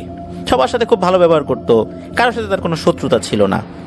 এই লোকটা একদিন গ্রামের মানুষের সাথে গোসল করতে গিয়েছে। বলে রাখা ভালো, ওনাদের ব্রিজের নিচে একটা রাবার ড্রাম রয়েছে। এইটা পানির সময় কিন্তু এই রাবার ড্রামে পানি রাখা হয়, আবার পানি যখন কমে যায় তখন এই রাবার ড্রাম থেকে মেশিনের সাহায্যে পানি বের করা হয়, সেচ কাজে সেই পানিটা লাগানো হয় আর কি। এভাবে কিন্তু রাবার ড্রামগুলো ব্যবহার করা হয় আর কি। আর কৃষকরা যাতে কোনো কষ্ট ছাড়াই এই পানিগুলো ব্যবহার করতে পারে, এই জন্য কিন্তু একটা ব্যবস্থাপনা আছে। তো হয় কি, ওই সবাই যখন গোসল করছে, হঠাৎ করে ওই ছেলেটাকে পাওয়া যাচ্ছে না। ওই ছেলেটার নাম হচ্ছে জামির। এখন সবাই বলছে, আরে জামির কই, জামির কই? একদম সে এখানেই তো ছিল। তো সবাই মিলে অনেক খোঁজাখুঁজি করে, পায় না। আরো লোকজন ডেকে এনে খোঁজাখুঁজি শুরু হলো। দুপুর থেকে বিকেল হয়ে যায়, কিন্তু ওই জামিরকে আর কোথাও পাওয়া যায় না। পরে একজন বলে, এই দেখো তো, এদিকে কিছু একটা দেখা যাচ্ছে, মনে হয় এদিকে কিছু একটা আছে। পরে তাকে পাওয়া যায় রাবার ড্রামের পাশে, তার মৃতদেহ পাওয়া যায়, তুলে আনা হয়। এই লাশটার অবস্থা একই রকম ছিল, দেখে মনে হচ্ছে মাত্র মারা গেছে। তার পেটে 1 ফোঁটা পানিও নাই। এরপরে বেশ কয়েকদিন ওই জায়গাতে কেউ গোসলের জন্য আসেনি। তো এভাবে কিন্তু ঘটনা ঘটছে। সাল 2016, তো ওনাদের গ্রামের এক ছেলে গোসল করতে যাওয়ার পর তাকে খুঁজে পাওয়া যাচ্ছে না। সবাই খোঁজাখুঁজি শুরু করেছে। যখন পাওয়া গেল না, তখন ফায়ার সার্ভিসে খবর দেওয়া হলো। ফায়ার সার্ভিস আসার পর নদীতে নেমে বহু খোঁজাখুঁজি করার পরও পাওয়া যাচ্ছে না। এক পর্যায়ে ফায়ার সার্ভিসের এক কর্মী, উনি নিচে নেমেছেন, তার কোমরে রশি বাঁধা ছিল। হঠাৎ করে রশিতে টান পড়ে, তখন তাড়াতাড়ি করে তাকে টেনে তোলা হয়। তো উনি উপরে উঠেছেন, মনে হচ্ছে যে উনি খুব ভয় পাচ্ছেন। ওনার অক্সিজেন পাইপ খুলে গেছে, তার চোখে এক অজানা ভয় দেখা যাচ্ছে। আর ওই লোকটা খুব হাঁপাচ্ছে। উনি বলতেছেন, ওরে আল্লাহ রে, ওরে আল্লাহ রে, এখানে নামা যাবে না, এই জায়গাটা ভালো না রে, আমি আর নামবো না। আমার কর্মজীবনে অনেক জায়গায় গেছি, এরকম ভয়ঙ্কর কিছু দেখি নাই। তাকে জিজ্ঞেস করা হচ্ছে যে কি দেখছেন আপনি? সে একটা ভয়ঙ্কর তথ্য দেয়। উনি বলেন যে উনি যখন অন্য সাইডে খুঁজে পাচ্ছিলেন না, এই জায়গাতে নেমেছেন, দড়ি বেঁধেই নেমেছেন, যেহেতু ওই জায়গাটা একটু গভীর ছিল। উনি নামার পরে উনি হয়তো বা 10 থেকে 12 হাত নিচে গেছেন। হঠাৎ করে দেখেন যে ওনার সামনে কেউ একজন বসে আছে। সাধু সন্ন্যাসীরা যেভাবে ধ্যান করে না, ওই রকম করে কেউ একজন ধ্যান করছে। হঠাৎ করে পানির নিচে এইরকম একটা মানুষ দেখে উনি মারাত্মক ভয় পেয়ে যান। আর তখনই উনি দেখতে পান কোনো একটা জিনিস, এ মানুষ না মাছ এটা বোঝা যাচ্ছে না, তার চতুর্দিকে ঘুরছে। এমন ভাবে ঘুরছে, আস্তে আস্তে ঘোরার যেই গতিটা এটা বাড়ছে, আর ওই জায়গায় একটা পানির পাক সৃষ্টি হয়েছে। আর ওই সময় তার মুখের অক্সিজেন মাস্ক এটা খুলে যায়। তখন উনি ওনার রশিটা ধরে টান দেন, আর তখন মূলত উপর থেকে টেনে তোলা হয় তাকে। তো এটা শুনে তো সবাই ভয় পেয়ে যায়। ওই সময় কিন্তু ব্রিজের উপরে শত শত মানুষ দাঁড়িয়েছিল। তখন কিছু লোকজন বলে যে মনে হচ্ছে যে লাশটা পাওয়া যাবে, আপনি ভয় পেয়েছেন, আল্লাহ ভরসা, আপনার সাথে প্রয়োজন আরো 2 জন নেন। উনি তো যেতে চান না। শেষ পর্যন্ত একটা পর্যায়ে রাজি হন। আরো 2 জন লোক নিয়ে তারাও একই রকম ভাবে রশি টসি খুব শক্ত করে বেঁধে এমন ভাবে বাঁধছেন যে ছোটার কোনো সম্ভাবনা নাই, হুক টুক লাগিয়ে, মানে সেফটি যতটুকু মেনটেন করা যায় আর কি। তখন তারা যখন নেমেছেন, নেমে আর ভয়ঙ্কর কিছু দেখেন নাই, তবে নামার পর লাশটা পেয়েছে। লাশটা যখন তোলা হয় দেখা গেল যে লাশটার পেটেও পানি নেই, দেখে মনে হচ্ছে মাত্র মারা গেছে। ওই লাশের পরিবারও সেখানে উপস্থিত ছিল।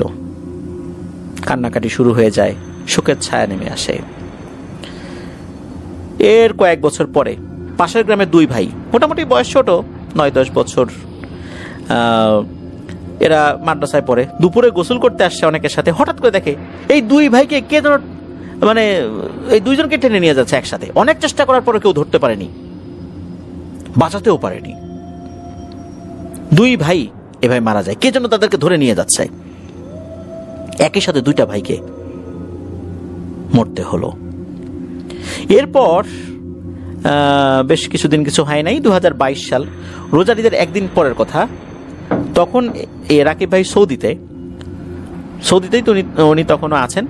ওই দিনও কিন্তু ব্রিজে শত শত মানুষের ভিড় আসছে। মানুষ ছবি তুলছে, চটপটি খাচ্ছে, ফুচকা খাচ্ছে, কেউ নেমে গোসল করছে। এমন সময় একজন লোক বলে ওঠে, আরে আমার ভাই কই? আমার ছোট ভাই তো এখানে বসা ছিল, ও তো আমার জামা কাপড় নিয়ে বসেছিল এখানে। মানে বড় ভাই নামছে, তার জামা কাপড় নিয়ে এসে বসেছিল, বড় ভাই গোসল করে উঠলে আবার সেই জামা কাপড়গুলো পরবে। ছোট ভাই কোথায় গেল? কোথাও খুঁজে পাওয়া যাচ্ছে না। একজন বলছে, ওকে তো মনে হলো যে পানির দিকে নামতে দেখলাম। আর তখন বড় ভাই বলছে, ও তো নামলেও ও তো সাঁতার জানে, আর পানির দিকে নামবে কেন? আমি তো নিচেই ছিলাম, আমি তো ওকে পানির দিকে নামতে দেখিনি। একজন বলছে, না, আমি ওকে পানির দিকে নামতে দেখছি। তখনই একটা অশুভ সংকেত সকলে পেয়ে যান। শুরু হয় পানিতে নেমে খোঁজাখুঁজি, পাওয়া যায় না। ফায়ার সার্ভিসে খবর দেওয়া হয়, তারাও এসে অনেকক্ষণ খুঁজলো। 7-8 ঘন্টা খোঁজার পর না পেয়ে পানি থেকে উঠে এসে ফায়ার সার্ভিসের লোকটা বলল যে এখন সবাই চলে যান, কাল সকালবেলা পেয়ে যাবেন। এখন খুঁজে কিয়ামত পর্যন্ত, মানে এখন যদি খুঁজে কিয়ামতও করে ফেলা হয়, তাও এই ডেড বডি পাওয়া যাবে না। এখন উনি কিভাবে বললেন যে সকালবেলায় পাওয়া যাবে? তাকে যখন প্রশ্ন করা হলো, উনি এর কথার কোনো উত্তর দেন না। সোজা হেঁটে উনি ওনার টিমের সাথে চলে যান। পরিবারের লোকজন কান্না করতে করতে একটা সময় চলে যান। খুব ভোরবেলা পরিবারের একজন ওই দিকটাতে নৌকা নিয়ে খোঁজার জন্য আসেন। কয়েক মিনিটের মধ্যে কিছু একটা দেখতে পান। সেটাকে তুলে দেখে এটাই সেই ছেলে। পেটে এক ফোঁটা পানিও নাই, শুধু হাত পাগুলো সাদা সাদা হয়ে গেছে আর কি। এবার আসে 2024 সালের ঘটনা। এটা ওনাদের গ্রামের পাশের বাড়ির দুঃসম্পর্কের এক চাচাতো বোনের সাথে ঘটেছিল। মানে ওনাদের গ্রামের আত্মীয় হন আর কি। তো এই বোন আর এক ফুপু হন আর কি। তো এই যে নদীতে যে ব্রিজ, ওইখানে গেছেন গোসল করার জন্য। দিনটা ছিল শুক্রবার, ঠিক দুপুরের সময়। সাথে একটা বিদেশি কম্বল নিয়ে গেছেন, সেটা ধোয়ার জন্য। তো ওই সময় চাচাতো বোনের বাবা ব্রিজের উপর দিয়ে রিক্সা চালিয়ে যাচ্ছেন। হঠাৎ করে উনি দেখতে পান যে পানিতে দুইজন মহিলার মতো দেখা যাচ্ছে ছটফট করছে। অনেক চেষ্টা করছে পানি থেকে উপরে উঠে আসার জন্য, কিন্তু পারছে না। তো চাচা খেয়াল করে দেখলেন, আরে এটা তো আমার মেয়ে, আরে আমার বোন। ওই মেয়ে আর ফুপু। উনি ওনার রিক্সার সাথে একটা রশি ছিল, বেশ বড় একটা রশি ছিল। উনি বলছেন, এই তোরা চিন্তা করিস না, আমি আসতেছি, আল্লাহরে ডাক, আমি আসতেছি। উনি রশি নিয়ে দৌড়েতেছেন, চিৎকার বলতেছেন যে, এই কে কোথায় আসো, আমার মেয়ে বোনকে উদ্ধার করো। কয়েকজন লোক কিন্তু ছিল আশেপাশে, তারাও চলে আসছেন। আল্লাহর অশেষ রহমতে এই দুইজনকেও ওনারা তুলতে সক্ষম হন। তাদেরকে যখন ঝাড়ফুঁক করা হয়, একজন আলেম ডেকে নিয়ে এসে তাকে জিজ্ঞেস করা হয় যে কি হয়েছিল, তখন তারা এক ভয়ঙ্কর কথা বলেন যে ওনারা দুজন যখন নামছেন, কোমর পানিতে নামার সাথে সাথে কে যেন কম্বল ধরে মারছে, এক হ্যাচকাটা। এত জোরে টান মারছেন যে এই দুইজনও তো কম্বল ধরেছিল, এত এই বড় কম্বল, এগুলো কিন্তু ভিজে গেলে খুব ওয়েট হয়ে যায়, একজন কোনো মতে এটা উঁচা করতে পারে না। তো ওটা তো ভিজে ছিল, পানির নিচে ছিল, ধরেছিল আর কি। ওনারাও ওই হ্যাচকা টানে পানির ভিতরে চলে যান। তখন নাকি এই দুইজনের পা কে টেনে ধরে আর নিয়ে যাওয়ার চেষ্টা করে। ওনারা তো অনেক চেষ্টা করার পর উঠে আসতে পারতেছেন না। ওনারা দেখেন যে পানির মধ্যে এই কম্বলের ভিতর নাকি আগুন ধরে গেছে। এরপর ওনাদের আর কিছু মনে নেই, যে লোকজন তো উঠাই নিয়ে আসছে। আল্লাহর রহমতে ওই যাত্রায় ওনারা দুজন বেঁচে যান। এই ঘটনা এখনো চলমান রয়েছে। আল্লাহ তাআলা জানেন কার মাধ্যমে, কার ওসিলায় এই ঘটনার সমাপ্তি ঘটবে। এখনো চলমান রয়েছে ওই ব্রিজ কেন্দ্রিক ঘটনাগুলো। প্রায়শই সেখানে এভাবেই মানুষ হারিয়ে যায়, পাওয়া যায় মৃত অবস্থায়। একটা মানুষ, জলজান্ত মানুষ, যে ডাঙার উপর বসে, যে পানিতেও নামে নাই, সেও কোনো এক মায়াজালে পানির মধ্যে নেমে যায় আর সে লাশ হয়ে ওঠে। এটা কি আসলে মেনে নেওয়া যায়? কি রয়েছে আসলে ওখানে? তা কিন্তু এখনো সুস্পষ্ট নয়, তবে আমরা আন্দাজ করতে পারি সেখানে পানির দেও বা এই টাইপের শক্তিশালী কোনো জিনিস রয়েছে।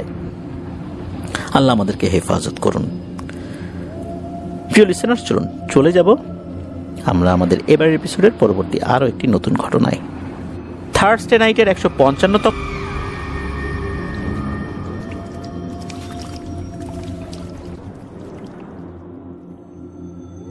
আবারও স্বাগতম জানাচ্ছি প্রিয় লিসেনার্স আমাদের থার্সডে নাইটের 155তম আয়োজনের নতুন আরও একটি ঘটনায়। এখন যার ঘটনা আপনাদের সাথে শেয়ার করব, এই ঘটনাটি আমাদেরকে যিনি পাঠিয়েছেন তার নাম সিয়াম আফ্রিদি। ময়মনসিংহ জেলার ময়মনসিংহ সদরেই ওনার বাড়ি। উনি এর আগেও আমাদেরকে ঘটনা পাঠিয়েছিলেন ওনার বাবার সাথে ঘটে যাওয়া একটি ঘটনা, যেটা আমাদের থার্সডে নাইটের 116তম আয়োজনে অর্থাৎ 116তম এপিসোডে প্রচারিত হয়েছিল। তো চলুন ঘটনায় চলে যাই। তো ঘটনাটি উনি যার কাছ থেকে শুনেছিলেন তিনি তার বন্ধু, যার নাম হচ্ছে সাব্বির মাহমুদ রিফাত। আর ঘটনাটি তার এক চাচার সাথে ঘটেছিল।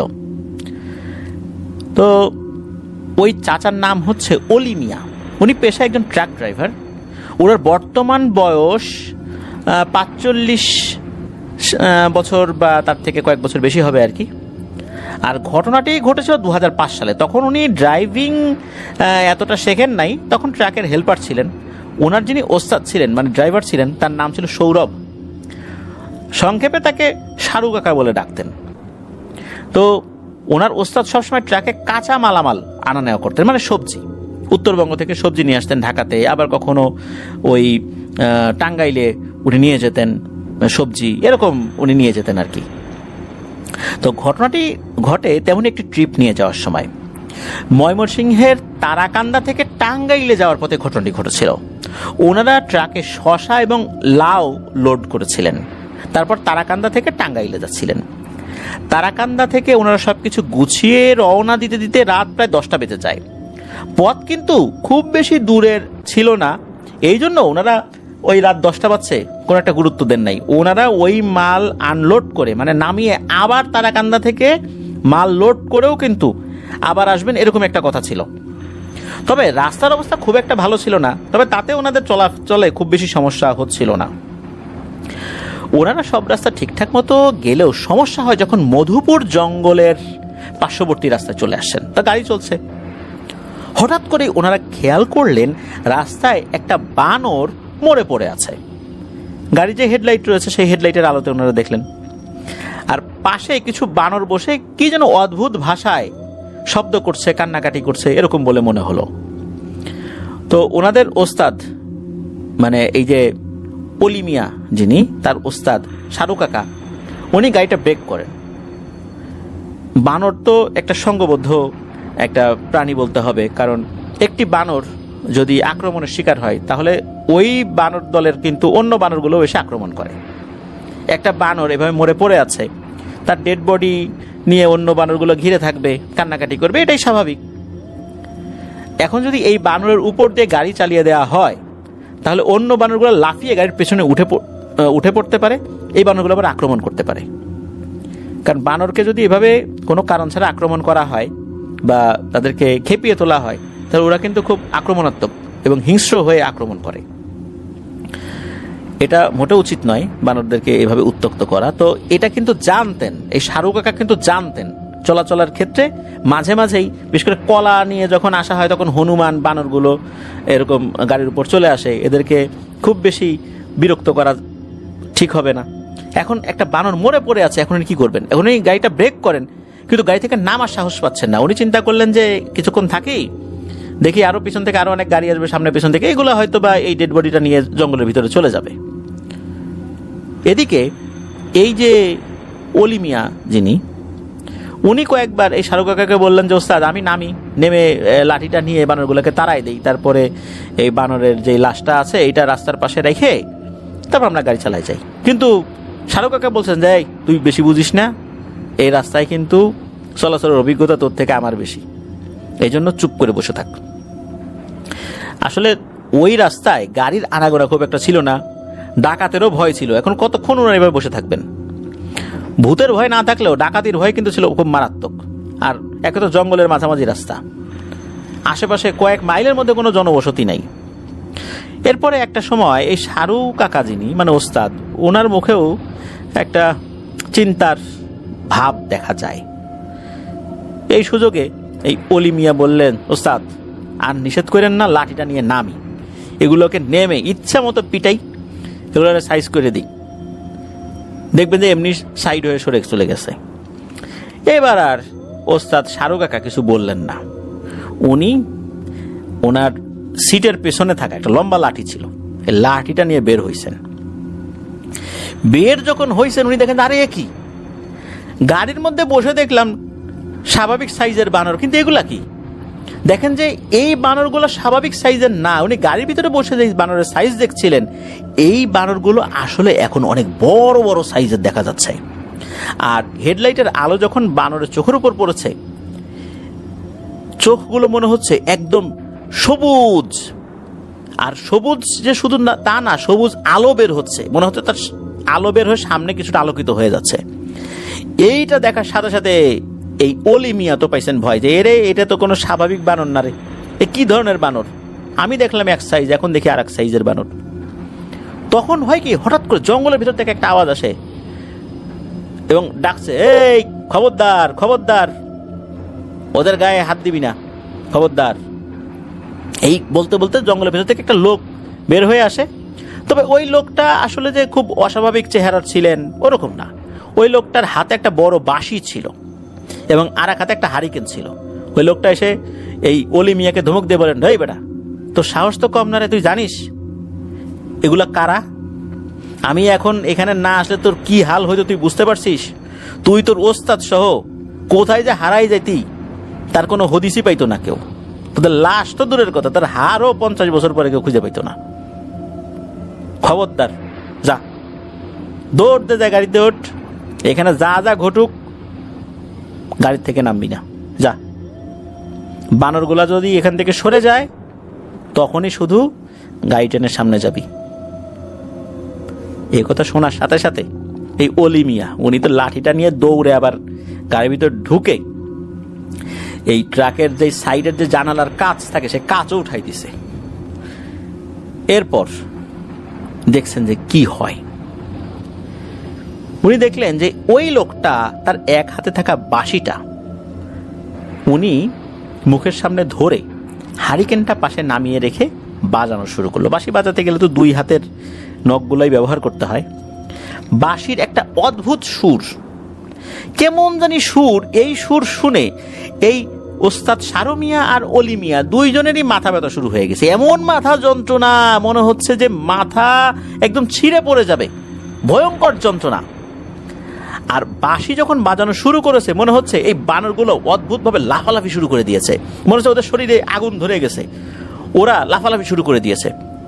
একটা পরে যে যেদিকে পারছে দৌড়ানো শুরু করছে, কেউ রাস্তার এই পাশে, কেউ ও পাশে, কেউ গাছের ভিতরে, মানে মাথায় উঠে গেল না কোন দিকে চলে গেল কোনো খেয়াল নাই।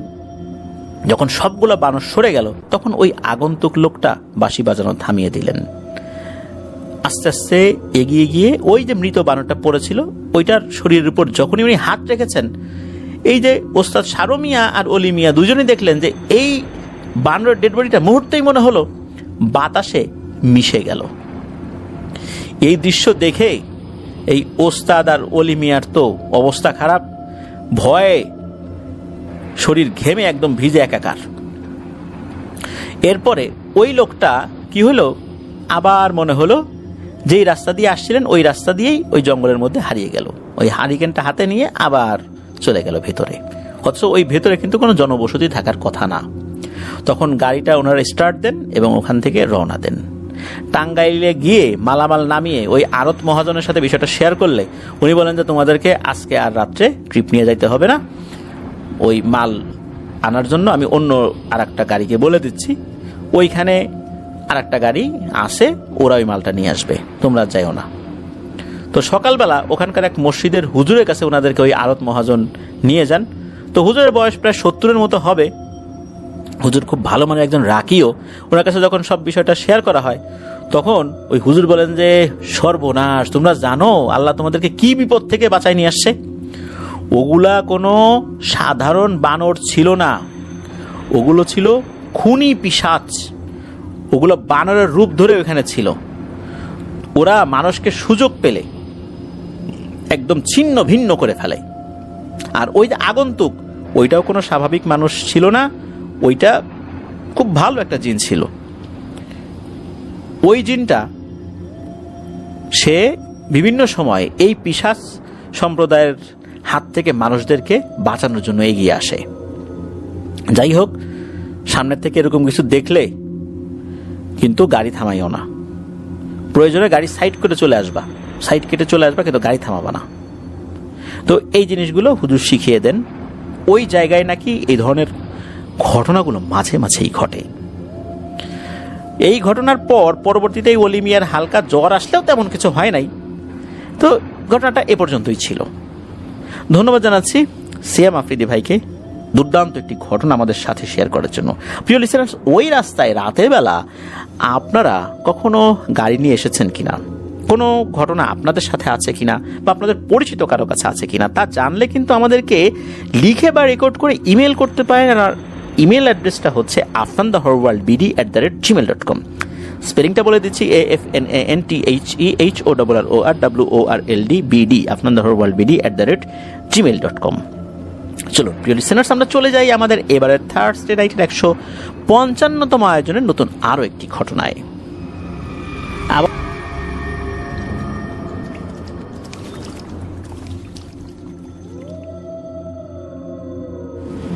প্রিয় লিসেনার্স, এবারের ঘটনাটি আমাদেরকে যিনি পাঠিয়েছেন তার নাম মোহাম্মদ সাব্বির হাসান। ওনার বাড়ি বগুড়ার আদমদিঘি এলাকায়। চলুন আমাদের থার্সডে নাইটের 155তম আয়োজনের নতুন এই ঘটনাটি শুরু করি। তো ঘটনাটি মূলত ওনার দাদার এক বন্ধুর সাথে ঘটেছিল। ওনার দাদার বন্ধুর নাম হচ্ছে শহীদুল। তো এই শহীদুল দাদা, উনি মূলত এই ঘটনার সাথে সংশ্লিষ্ট। ঘটনার সময়কাল 1965 থেকে 1970 সালের মধ্যবর্তী কোন একটা সময় হবে। সময়টা তখন ডিসেম্বরের শেষের দিকে, জানুয়ারি মানে শুরু হবে এমন একটা ভাব। মাদ্রাসায় পড়তেন শহীদুল দাদা। মাদ্রাসায় তখন বার্ষিক পরীক্ষা শেষ, নতুন স্টুডেন্ট ভর্তি হবে। উনি তখন কেবল মক্তব বিভাগে লেখাপড়া করতেন, মানে উনি তখন ছোট আর কি, বেশি বয়স না। কায়দা শেষ করে নতুন সিবারা হাতে নিয়েছেন। প্রায় 8 মাস হলো উনি ওই মাদ্রাসায় ভর্তি হয়েছেন। তো পরীক্ষা শেষে রেজাল্ট দেওয়ার পর মাদ্রাসা কিছুদিনের ছুটি হলো। স্টুডেন্টরা তো যে যার পরিবারের কাছে চলে গিয়েছে, উনিও তার ব্যতিক্রম না।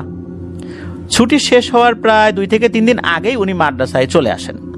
আসলে চলে আসেন এই কারণে, মাদ্রাসার ওনার বাসা কিন্তু একদম কাছাকাছি, দৌড়ে বাড়িতে চলে যাওয়া যায়, দৌড়ে মাদ্রাসায় চলে আসা যায়, মানে মাদ্রাসাও যা বাড়িও তাই, এমন একটা অবস্থা। এই জন্য ছুটি হোক যাই হোক সবসময় মাদ্রাসার টাচেই থাকতেন উনি। কারণ বন্ধু বান্ধব বলতে ওনার তো মাদ্রাসার ওই স্টুডেন্টরাই। উনি তো মাদ্রাসায় চলে আসছেন। তো আসার পর ওইখানে দেখেন যে মাদ্রাসার ছোট হুজুর ছিলেন, হাফেজ সাহেব হুজুর ছিলেন, আর বাবুর্চি ছিল। বড় হুজুর ওনার বাসাটা আবার একটু দূরে, আর ছোট হুজুরের বাসাটা আবার ওই গ্রামেই, যার কারণে উনি সবসময় মাদ্রাসাতেই থাকতেন। উনি একদম লোকাল মানুষ ছিলেন, এলাকার সবার সাথেই তার পরিচয়। উনিও ছোটবেলা থেকে ওই গ্রামে বড় হয়েছেন, এই জন্য ওনারও মাদ্রাসা যা বাড়িও তাই, মানে একই রকম আর কি অবস্থা। তো তখনও তো আসলে সব কিছু শুরু হয় নাই, তখনও তো মাদ্রাসা বন্ধ। এদিকে এই শহীদুল দাদা উনি গিয়েছেন। যাওয়ার পর উনি দেখেন যে একটা ছেলে আসছে তার বয়সী, মানে শহীদুল দাদার বয়সী। তো ছেলে এসে বলেন যে আমি মাদ্রাসায় ভর্তি হতে চাই। তখন ওই বাবুর্চি, তারপরে এই যে শহীদুল দাদা এবং ওই যে ছোট হুজুর যিনি ছিলেন আর কি, হাফেজ সাহেব হুজুর, তো উনি ওই শহীদুল দাদা দেখলেন যে ওই হাফেজ সাহেব হুজুর বলছেন যে বাবা তুমি 2 দিন পরে আসো, ভর্তির সব কাজকর্ম তো আমাদের বড় হুজুর করে থাকেন, আর এখন তো মাদ্রাসা বন্ধ, তোমাকে ভর্তি যদি আমি করাইও, এখন তুমি এখানে কিভাবে থাকবা, মাদ্রাসার বাচ্চা কাচ্চা তো নাই, তুমি না হয় 2 দিন পরে আসো। তখন বললেন আচ্ছা ঠিক আছে, আমি 2 দিন পরে আসবো। এদিকে এই যে শহীদুল দাদা, তার বয়সী একজন পাইছে, উনি আবার একবার জিজ্ঞেস করতেছে যে ভাই তোমার নাম কি, আর তোমার বাসা কোথায়, কোন গ্রামে। তখন সে তার নাম বলে রুহুল আমিন। আর বলে যে তার বাড়ি নাকি মেঘের উপরে। এই কথা শুনে শহীদুল দাদা, ছোট মানুষ, শুনে কিছুটা অবাক হন, কিন্তু এটা নিয়ে আর খুব বেশি মাথা ঘামান নেই। আর সাধারণত হয় কি যে ছোট বাচ্চারা যখন ভর্তি হতে আসে তার সাথে তো তার গার্ডিয়ান আসে, মা বাবা চাচা মামা এরকম কেউ তো আসে আর কি, ভাই, কিন্তু তার সাথে কেউ আসে নাই। উনি আর সব নিয়ে পাত্তা দেন নাই। দেখতে দেখতে 2 দিন শেষ। বিকালের দিকে বড় হুজুরও চলে আসছেন, মাদ্রাসার স্টুডেন্টও চলে আসছে। তার ঠিক পরের দিন ওই ছেলেটা আসছে আবার মাদ্রাসায়, এসে সোজা বড় হুজুরের রুমে চলে গেল, কাউকে কিছু না বলে। কিছুক্ষণ পর বড় হুজুরের সাথে ছেলেটা আসলো, যেখানে সবাই বসে পড়ে আর কি। তো বড় হুজুর সবাইকে বলল যে এ তোমাদের নতুন বন্ধু, ওর নাম রুহুল আমিন। তো হুজুরের নির্দেশনায় সবাই তাকে জায়গা করে দিল বসার জন্য, তাকে একটি কায়দা দেওয়া হলো পড়ার জন্য। ছেলেটা এসে এই শহীদুল দাদার পাশেই বসে। তো শহীদুল দাদা একটু মাস্টারি ভাব দেখিয়ে তাকে একটু পড়া শিখিয়ে দিল। দেখতে দেখতে অনেকগুলো দিনই কেটে গেল। এর মধ্যে এই শহীদুল দাদা দেখলেন যে রুহুল আমিন আসলে কারোর সাথে অতটা কথা বলে না, আর এই শহীদুল দাদাও কিন্তু একটু কম মিশতেন, সবার সাথে কম কথা বলতেন, একটু সেপারেট থাকতে পছন্দ করতেন। তো এই 2 জনের সাথে আবার বন্ধুত্ব হয়ে যায়। 2 জন তো একই কোয়ালিটির, এই জন্য একই চরিত্রের মতো, এই জন্য এদের 2 জনের সাথে আবার বন্ধুত্ব হয়ে যায়। তারা একসাথে গল্প করতেন, খেলতেন, পাশাপাশি বেডে ওনারা ঘুমাতেন। তাই এক রাত্রে হয় কি, এই শহীদুল দাদার ঘুম ভেঙে যায়। উনি দেখেন যে রুহুল আমিন বেডে নাই। তো উনি ভাবেন যে হয়তো বা ওয়াশরুমে গিয়েছে, উনি আবার ঘুমাই পড়ছেন। পরের দিন রাত্রে একই সময় আবার এই শহীদুল দাদার ঘুম ভেঙে যায়। ঘুম ভাঙতেই দেখা গেল রুহুল আমিন দরজা খুলে বাইরে যাচ্ছে।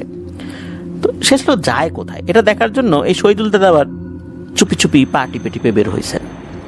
তো মাদ্রাসার সিঁড়ি দিয়ে মাদ্রাসার ছাদে ওই ছেলেটা উঠে যাচ্ছে, উনিও আস্তে আস্তে উঠছেন। এদিকে হয় কি, শহীদুল দাদা ওই ছেলেটাকে ডাক না দিয়ে সে কি করে সে দেখবে, দেখার জন্য পিছনে পিছনে সে যাচ্ছে। তো ছাদে হয় কি, ওই মাদ্রাসার বাচ্চারা অনেকে নামাজ পড়তো, রাতের বেলা তাহাজ্জুদের নামাজ পড়তো। ওই ছেলেটা ওখানে গিয়ে নামাজ যেভাবে পড়ে দাঁড়িয়ে গেল। তখন পেছন থেকে এই শহীদুল দাদা ডাক দেয়, রুহুল আমিন। তো রুহুল আমিন পেছন দিকে তাকায়, বলে যে কিরে তুই এত রাত্রে সাথে কি করছিস? সে উত্তরে জানা, আমি তো একটু তাহাজ্জুদের নামাজ পড়তে আসছিলাম। তো এটা বলার পর এই রুহুল আমিন কে ওই শহীদুল দাদা বলছেন যে তুই ছোট মানুষ, আমরা তো আসলে এত রাত্রে উপরে উঠি না, আমাদের যারা বড় সিনিয়ররা আছে তারা মাঝে মাঝে আসে, তো আমাদের এত রাত্রে আসলে এখানে উপরে আসা ঠিক না, চল নিচে চল। সে সাথে সাথে চলে আসে, আর কিছু বলে না, ঘুমিয়ে পড়ে। সবকিছু ঠিকঠাক চলছিল। তো একদিন রাত্রে আবারও রুহুল আমিনকে ঘর থেকে বেরিয়ে যেতে দেখে এই শহীদুল দাদা তার পিছু নিয়েছে। এবার দেখে সে ছাদে না গিয়ে মাদ্রাসার স্টোর রুমের দিকে চলে গেল। তো উনিও তার পিছু পিছু গেছেন, গিয়ে দেখেন স্টোর রুমে কেউ নাই। এটা কিভাবে সম্ভব? নিজের চোখে দেখলেন যে রুহুল আমিন স্টোর রুমে গেল, আর স্টোর রুমে তো কোনো দরজা জানালা ওইভাবে নাই, দরজা আছে শুধু, জানালাও নাই, আর দরজা তো বন্ধ। কিন্তু সেই স্টোর রুমের দিকে গেল কেন? আর এদিকে যাওয়ার পর ওই দিক দিয়ে বের হওয়ার তো আর কোনো পথ নাই, একটাই করিডোর, ওইখানে সামনের দিকে স্টোর রুম, ফেরত আসতে গেলে এই পথ দিয়ে আসতে হবে, তাহলে ছেলেটা কোথায় গেল? তো এসব চিন্তা করতে করতে আবার শহীদুল দাদা রুমে ফেরত আসেন। এসে দেখেন রুহুল আমিন তার বেডে দিব্যি ঘুমাচ্ছে। উনি তো অবাক, এ কিভাবে সম্ভব? আমি দেখলাম রুহুল আমিন হঠাৎ করে কোথায় চলে গেল, সে এসে ঘুমিয়ে বলল। তো এইভাবে বেশ আরো কিছুদিন চলে যায়। একদিন হয় কি, রুহুল আমিনকে নিয়ে এই শহীদুল দাদা তার বাড়িতে গিয়েছেন। তো বাড়িতে যাওয়ার জন্য ওনার চাচার যেই বাসা, ওই বাসার উঠোন পেরিয়ে ওনাদের ঘরে যেতে হয়। ওনাদের বাড়ির বর্ণনাটা একটু দেই। চারপাশে টিন দিয়ে ঘেরা, বাড়িতে ঢোকার জন্য রয়েছে 2টি দরজা, মাঝখানে বড় একটা আঙিনা, এর ভিতরে 2টা বাড়ি, একটা হচ্ছে ওনার চাচার আর হলো শহীদুল দাদাদের। তো রুহুল আমিনকে নিয়ে যখন ওই মেইন যেই গেটটা, ওই গেট দিয়ে ঢুকবেন, প্রথম দরজা পেরোবেন, তখন রুহুল আমিন বলে যে না, এই দরজা দিয়ে ঢুকবো না। তখন এই শহীদুল দাদা বলছেন, কেন, এই দরজা দিয়ে কি সমস্যা? বলে হ্যাঁ সমস্যা আছে, চল ওই পিছন দিক দিয়ে ঘুরে যাই, তোদের বাসা তো এই সাইডটাতে, আর একজনের বাসা পার হয়ে তোদের বাসায় যাব, এটা আমার কাছে ভালো লাগতেছে না, চলো ওই দিক দিয়ে যাই। এখন যেহেতু সে গেস্ট মানুষ, সে কোনোভাবেই এই দরজা দিয়ে ঢুকতে চাচ্ছে না বা এই গেট দিয়ে ঢুকতে চাচ্ছে না, কি আর করা, একটু পেছন দিকে যে আর একটা দরজা ছিল ওই দিক দিয়ে ওনাদের বাড়িতে নিয়ে গেছেন। তো যাওয়ার পর এই শহীদুল দাদার মা তো খুব খুশি, ছেলে আসছে, ছেলের বন্ধু আসছে, তো নিজের ছেলের মতো করেই তাকে আদর যত্ন করে, ভালো ভালো রান্না করে। কিন্তু খেতে বসার পর হয় আর একটা ঝামেলা, এই রুহুল আমিন কিছুই খেতে চায় না। তখন এই শহীদুল দাদার মা বলতেছে, কি হলো বাবা, তুমি কি লজ্জা পাচ্ছ নাকি? তোমার নিজের বাড়ি ভাবো, আমাকে নিজের মাই ভাবো না কেন? তুমি তো আমার ছেলের মতোই, খাও না, লজ্জার কিছু নাই। তখন রুহুল আমিন বলেন, না না খালা, আসলে আমার খিদা নেই, আমি শুধু কয়েকটা মিষ্টি খাচ্ছি। তো ওখানে কয়েকটা মিষ্টি ছিল, আসলে ওই মিষ্টিটা এই কারণে রাখা হয়েছিল যে খাওয়া দাওয়ার পরে ওনারা খাবেন, কিন্তু ওইটাই আসলে খাওয়ার ইচ্ছা পোষণ করে, ওটা পাশেই রাখা ছিল। এই কথা শোনার পর যখন এই শহীদুল দাদার মা ওই মিষ্টির বাটিটা আগাই দিছে রুহুল আমিনের দিকে, সে ওখান থেকে কয়েকটা মিষ্টি একদম নিমিষেই খেয়ে ফেলে। তো ওনারা চিন্তা করছেন যে হয়তো বা রুহুল আমিনের মিষ্টি এমনিতেই খুব পছন্দ। তো খাওয়া দাওয়া শেষে ওনারা রওনা দিয়েছেন মাদ্রাসার উদ্দেশ্যে। মাদ্রাসায় এসে ওইভাবেই দিন কাটতে থাকে। দেখতে দেখতে লেখাপড়া কিন্তু শেষ দিকে চলে আসে, মানে ওইখানে ওনারা হেফজও পড়ছিলেন আর কি, হাফেজ হচ্ছিলেন। এদিকে হয় কি, ওই শহীদুল দাদা বেশ এগিয়ে গিয়েছিলেন, হয়তো বা 3-4 পারা, যেহেতু 30 পারা মুখস্থ করতে হয়, শহীদুল দাদার হয়তো বা তখন 26 পারা হয়েছে, আর রুহুল আমিনের হয়েছে হয়তো বা 20 পারা মুখস্থ। তো রুহুল আমিন তো একটু পেছনের দিকে। এখন যাতে ওনারা একসাথে শেষ করতে পারেন, এখানে একটা কথা বলে রাখা ভালো, যারা মাদ্রাসায় পড়েন তারা এটা বুঝতে পারবেন না, যারা মাদ্রাসায় পড়েন না তাদের জন্য বলছি যে এসএসসি পাস করার পরে কিন্তু সার্টিফিকেট দেওয়া হয়, একটা আলাদা সার্টিফিকেট, আবার ইন্টারমিডিয়েট পাস করার পরে আলাদা একটা সার্টিফিকেট হয়। এইভাবে গুরুত্বপূর্ণ পরীক্ষাগুলোর পরে কিন্তু সার্টিফিকেট পাওয়া যায়। তো মাদ্রাসাগুলোতে একটা বিশেষ সংস্কৃতি আছে, সেটা হচ্ছে যারা হাফেজ হন, হাফেজ হওয়ার পর তাদেরকে আনুষ্ঠানিকভাবে বিদায় দেয়া বা তাদেরকে স্বীকৃতি দেওয়ার একটা প্রথা রয়েছে, সেটা হচ্ছে পাগড়ি পরানো। পাগড়ি ওই মাদ্রাসায় কোনো একটা অনুষ্ঠান হয় নির্দিষ্ট, সেখানে পাগড়িটা পরিয়ে দেওয়া হয়। এর মানে হচ্ছে তিনি হাফেজ হয়েছেন, মাদ্রাসা থেকে তাকে সম্মান দেওয়া হলো, তাকে স্বীকৃতি দেওয়া হলো, হ্যাঁ সে এখান থেকে হেফজ শেষ করেছেন। মাদ্রাসা কর্তৃপক্ষ তার জন্য শুভকামনা জানাচ্ছে। এটা একটা সংস্কৃতি মাদ্রাসার। তারপরে যারা কওমি লাইনে দাওরা হাদিস শেষ করেন, খতমে বুখারীর একটা অনুষ্ঠান হয়। তো এরকম কিন্তু বেশ কিছু সংস্কৃতি আছে যেটা স্কুল কলেজ সেগুলোতে হয়ে থাকে। তারপর সমাবর্তন হয়, কনভোকেশন যেটা আর কি, এরকম কিন্তু যেটা জেনারেল লাইনে কিছু সংস্কৃতি আছে, মাদ্রাসাতেও কিন্তু এটা আছে। তো মাদ্রাসা হাফেজ হলে এরকম পাগড়ি দেওয়া হয়, এটা ওখানকার একটা সংস্কৃতি। তো মূলত এই পাগড়িটা একসাথে নিতে চেয়েছিলেন শহীদুল দাদা, এই জন্য ওই একই দিনের জন্য হেফজ শেষ করতে পারেন এরকম একটা পরিকল্পনা শহীদুল দাদা ছিল, রুহুল আমিন এবং শহীদুল দাদা একসাথে শেষ করতে পারেন। এখন রুহুল আমিন তো একটু পেছনে পড়ে গিয়েছিলেন, শহীদুল দাদা অল্প অল্প করে পড়া দিতেন যাতে করে রুহুল আমিন তাকে ধরতে পারে। তো এভাবেই কিন্তু একই সাথে ওনারা হেফজ শেষ করেন। কয়েকদিন পরেই পাগড়ি প্রদান অনুষ্ঠান হবে। এর মধ্যে ঘটে একটি ঘটনা, সেটা হচ্ছে যে ওনারা ঘুমিয়ে আছেন, রাত 1:30 কি 2টা আনুমানিক, তখন ঘুম ভেঙে যায় এই শহীদুল দাদার। দেখেন যে রুহুল আমিন বিছানায় নেই, এত রাত্রে কোথায় গেল, এটা দেখার জন্য বাইরে গেছেন। তো বাহিরে যাওয়ার পরে উনি দেখেন যে স্টোর রুমের দরজা খোলা। তো উনি ওই দরজায় উকি দিয়ে যেটা দেখেন, এটা তো উনি কল্পনাতেও ভাবতে পারেন নাই। রুহুল আমিন ধীরে ধীরে মানুষ থেকে সাদা ধোয়ার মতো অদৃশ্য হয়ে যাচ্ছে। এই দৃশ্য দেখে উনি কিছু না বলে বিছানায় এসে শুয়ে পড়েন। ওই রাতে উনি সারা রাত আর ঘুমাইতে পারেন নাই। তবে হঠাৎ করে একটা সময় আর ঘুম চলে আসে, একদম শেষ দিকে অল্প সময় ঘুমিয়েছেন, যখন উনি চোখ খুলেছেন, মানে একটা ঝিমুনির মতো ভাব আসে, তখন উনি দেখেন যে এই রুহুল আমিন তার পাশে বেডে শুয়ে আছে। রাতের ওই ঘটনার কথা মনে করতেই তার তো বুক কেঁপে ওঠে, আরে সর্বনাশ, এতদিন কার সাথে চলছি। যাই হোক, ফজরের নামাজের পর রুহুল আমিন তাকে ডাক দেয় যে, বন্ধু শহীদুল, আমি বুঝছি যে তুমি আমাকে দেখে ফেলছো আর আমি কে এটা তুমি বুঝতে পারছো, তবে তোমার কাছে একটাই অনুরোধ, আমার অনুমতি ছাড়া আমার বিষয়ে কাউকে বইলো না। তখন বলে যে আসলে সে একজন জিন, আর তার আসল নাম রুহুল আমিন না। এই মাদ্রাসায় পড়ার জন্য তাকে একটা বিশেষ নামকরণ করানো হয়েছিল, তা আসল নামটা কি এইটা অবশ্য শহীদুল দাদা বলেন নাই। আর বলেন যে এই যে যে ব্যাপারগুলো, যে সে আসলে এই প্রথাগত খাবার ওভাবে খায় না, মিষ্টিটা তার খুব প্রিয়, আর কেন ওই বাড়িতে গেলে দরজা দিয়ে ঢুকতে চায় নাই এটাও বলে। মূলত এই শহীদুল দাদার চাচার এক মেয়ে তাকে জিনে ধরেছিল, ওই বাড়িটা বন্ধ করা হয়েছিল। ওই বন্ধ করতে গিয়ে ওই মেইন যে সদর দরজা, ওই দরজায় মূলত বেশ কিছু একটা রিচুয়াল করা হয়েছিল, এই জন্য ওই দরজা দিয়ে ঢুকতে তার অসুবিধা হচ্ছিল, এই জন্য পেছন দিক দিয়ে উনি গিয়েছিল। তো যাই হোক, স্বাভাবিকভাবে পাগড়ি প্রদান করা হয়, সবার কাছ থেকে বিদায় নেয়। বিদায় নেওয়ার পরে জানা যায় যে বড় হুজুর উনি শুরু থেকেই জানতেন রুহুল আমিন সম্পর্কে, কিন্তু উনি কাউকে কিছু বলেন নাই। রুহুল আমিন বলেছিল যে তোমার যদি কখনো দরকার হয় আমাকে ডেকো, আমি চলে আসবো।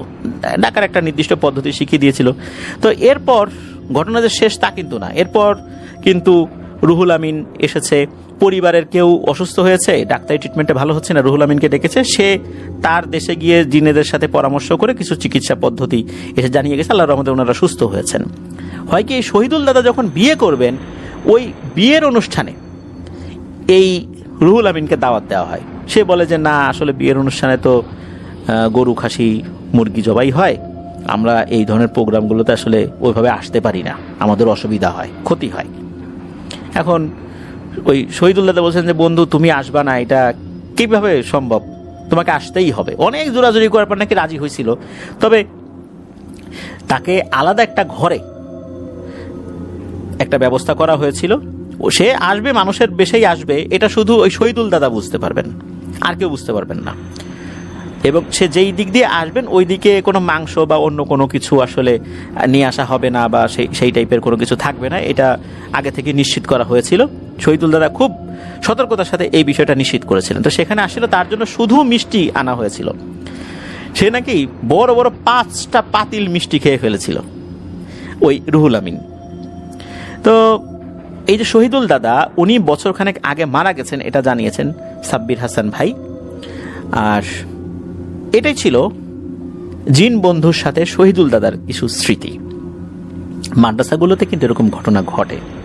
আর তার জিন বন্ধু এভাবেই তার বিয়েতেও এসেছিলেন, যেটা শুধু শহীদুল দাদা বুঝতে পেরেছিলেন। আর শহীদুল দাদা বহুদিন যাবত এই বিষয়ে কাউকে বলেন নাই।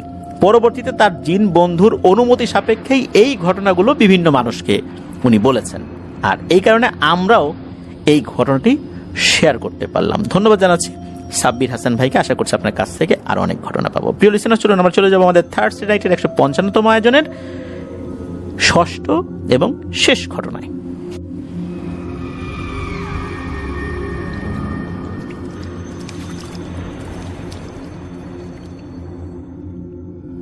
প্রিয় লিসেনার্স, দেখতে দেখতে কিন্তু আমরা আমাদের এবারের থার্সডে নাইটের 155তম আয়োজনের একদম শেষ দিকে চলে এসেছি। আজকের এই এপিসোডটি এই ঘটনার মাধ্যম দিয়েই শেষ হয়ে যাবে। এপিসোড কেমন লাগলো তা কিন্তু জানিয়ে এই ভিডিওর কমেন্ট সেকশনে কমেন্ট করতে পারেন। আর এছাড়া আমাদের ফেসবুক পেজ এবং গ্রুপ তো রয়েছে আফনান দ্য হরর ওয়ার্ল্ড নামে, সেখানেও আপনারা আপনাদের মতামত জানাতে পারেন। স্পেসিফিক কোনো ঘটনা যদি বেশি ভালো লেগে থাকে তাহলে সেই ঘটনার রিভিউ কিন্তু লিখতে পারেন। প্রিয় লিসেনার্স, চলুন ঘটনায় চলে যাব। এখন যে ঘটনাটি আপনাদের সাথে শেয়ার করবো, এই ঘটনাটি আমাদেরকে যিনি পাঠিয়েছেন তার নাম তানভীর মাহমুদ তামিম। ওনার বাড়ি গাজীপুরে। ওনার গ্রামের নামটি উনি উল্লেখ করেননি। আর যার কাছ থেকে ঘটনা সংগ্রহ করেছেন তার বাড়িও গাজীপুরে। সেই ভাইয়ের নাম হচ্ছে আলিফ। তো ওনাদের এলাকায় মাঝে মাঝে উনি যান গল্পগুজব করার জন্য। তো এমনই এক সন্ধ্যায় আড্ডা দেওয়ার জন্য গিয়েছিলেন। তো পাশে একটা বাঁশ বাগান ছিল। ওনাদের আবার স্মোক করার বদ অভ্যাস রয়েছে। তো স্মোক করতে করতে একটা পর্যায়ে বিভিন্ন প্যারানরমাল টপিক নিয়ে কথা বলতে থাকেন। বাঁশঝাড়ে আসছেন কয়েকজন মিলে, বাঁশঝাড় নিয়ে তো কতই প্যারানরমাল ঘটনা ঘটে থাকে। তখন ওই আলিফ ভাই বলেন যে ওনাদের বাড়ি নিয়ে কিন্তু একটা ঘটনা রয়েছে। তখন উনি একটি ঘটনা বলেন। উনি জানান যে এই আলিফ ভাইয়ের দাদা উনি একজন বিশিষ্ট মুক্তিযোদ্ধা। যুদ্ধ শেষ হলে উনি একজনের কাছ থেকে খুবই অল্প দামে এই বাড়িটা কিনেছিলেন। উনি অর্থাৎ এই যে দাদা, আলিফ ভাইয়ের দাদা, উনি এলাকার একটি হাই স্কুলের প্রধান শিক্ষক ছিলেন। শুরুর দিকে কিছুদিন নাকি বেশ ভালোই চলছিল। টুকটাক কিছু ঘটনা ঘটে, তেমন কোনো সমস্যা আসলে সেটাতেও হচ্ছিল না। ঘটনা শুরু হয় যখন এই আলিফ ভাইয়ের বাবা বিয়ে করেন। আলিফ ভাইয়ের মা নাকি প্রায় রাতেই ঘরের বাইরে থেকে বিভিন্ন ধরনের আওয়াজ পেতেন, যেমন টিনের উপর দিয়ে কিছু হেঁটে যাচ্ছে, ঘরের বাইরে নুপুরের শব্দ হচ্ছে, এরকম কিছু আর কি। তো উনি দোয়া দুরুদ পরে ঘুমিয়ে থাকতেন। উনি এগুলোকে খুব একটা পাত্তা দেন নাই। কিছু মাস যাওয়ার পর, মানে বিয়ের বেশ কিছু মাস যাওয়ার পর উনি যখন গর্ভধারণ করেন তখনও কিন্তু এগুলো উনি শুনতে পেতেন। তখনও কিন্তু সমস্যা হচ্ছিল না। কিন্তু সমস্যা যেটা হয় সেটা হচ্ছে ওনার যখন সন্তান ভূমিষ্ঠ হয়, এর 1-2 দিন পরই বাচ্চাটি মারা যায়। তো এটা হয়তোবা কোনো একটা অসুস্থতার কারণে হয়েছে, বাচ্চাটা হয়তো অসুস্থ হয়ে গিয়েছিল, এরকম তো অনেক কিছুই হয়। তো এটাই সকলে ধরে নিয়েছিল। কয়েক বছর পার হয়ে যায়, উনি আবার গর্ভবতী হন, এবারও স্বাভাবিকভাবেই বাচ্চা ভূমিষ্ঠ হয়। এবারও ঠিক একই রকমভাবে 1-2 দিনের মাথায় বাচ্চাটি মারা যায়। 1-2 নয়, 7-7টা বাচ্চা এভাবেই মারা গিয়েছিল, ঠিক একই রকম ভাবে। শুরুর দিকে আসলে ওনারা বুঝতে পারছিলেন না, পরে যখন কিছুটা আঁচ করতে পারলেন তখন আলিফ ভাইয়ের দাদু ওই এলাকার একজন কবিরাজকে ডেকে আনেন। কবিরাজ ওই বাড়িতে ঢুকেই বলেন যে আমাদেরকে মাফ করে দেন, আমি এ কাজ পারবো না। তো এরপর দাদু আরো অনেককেই নিয়ে আসছিলেন, সকলেই মাফ চেয়ে চলে গেছে। খুঁজতে খুঁজতে ব্রাহ্মণবাড়িয়ার আখাউড়ায় একজনের খোঁজ পান। তো দাদু দেরি না করে তার সাথে যোগাযোগ করেন, তাকে নিয়ে আসেন, সবকিছু বলেন এই ঘটনা ঘটেছে। তো কবিরাজ ঢুকেই বলেন যে আপনাদের এখানে তো অনেক জিনের অস্তিত্ব আছে, আপনারা কিভাবে এখানে আছেন এত বছর ধরে, আমি তো সেটাই ভাবছি। যাই হোক, যেহেতু আসছি দেখি কি করা যায়। তো উনি রিচুয়ালে বসেছেন, উনি ওনার মতো করে রিচুয়াল করছিলেন। তো রিচুয়াল শেষ করে উনি বলেন যে কেন এমনটা হচ্ছে। তো কবিরাজ বলেন যে এই যে বাড়িটা, এইটা মুক্তিযুদ্ধের সময় মিলিটারি বাহিনীর একটা অস্থায়ী ক্যাম্প করা হয়েছিল এখানে। আর এই যে বাড়িটা, এই বাড়িটা মূলত ছিল তাদের সহযোগী এক রাজাকারের বাড়ি।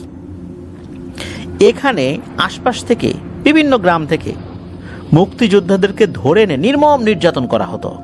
অনেক নারীদেরকেও এখানে নিয়ে আসা হয়েছে। তাদের উপর পাশবিক অত্যাচার ছাড়াও নির্মমভাবে তাদেরকে হত্যা করে কোনো ধরনের জানাজা বা ধর্মীয় কোনো আনুষ্ঠানিকতা ছাড়াই এখানে হত্যা করা হয়েছে এবং দাফনও করা হয়েছে। এটা কেউ জানে না।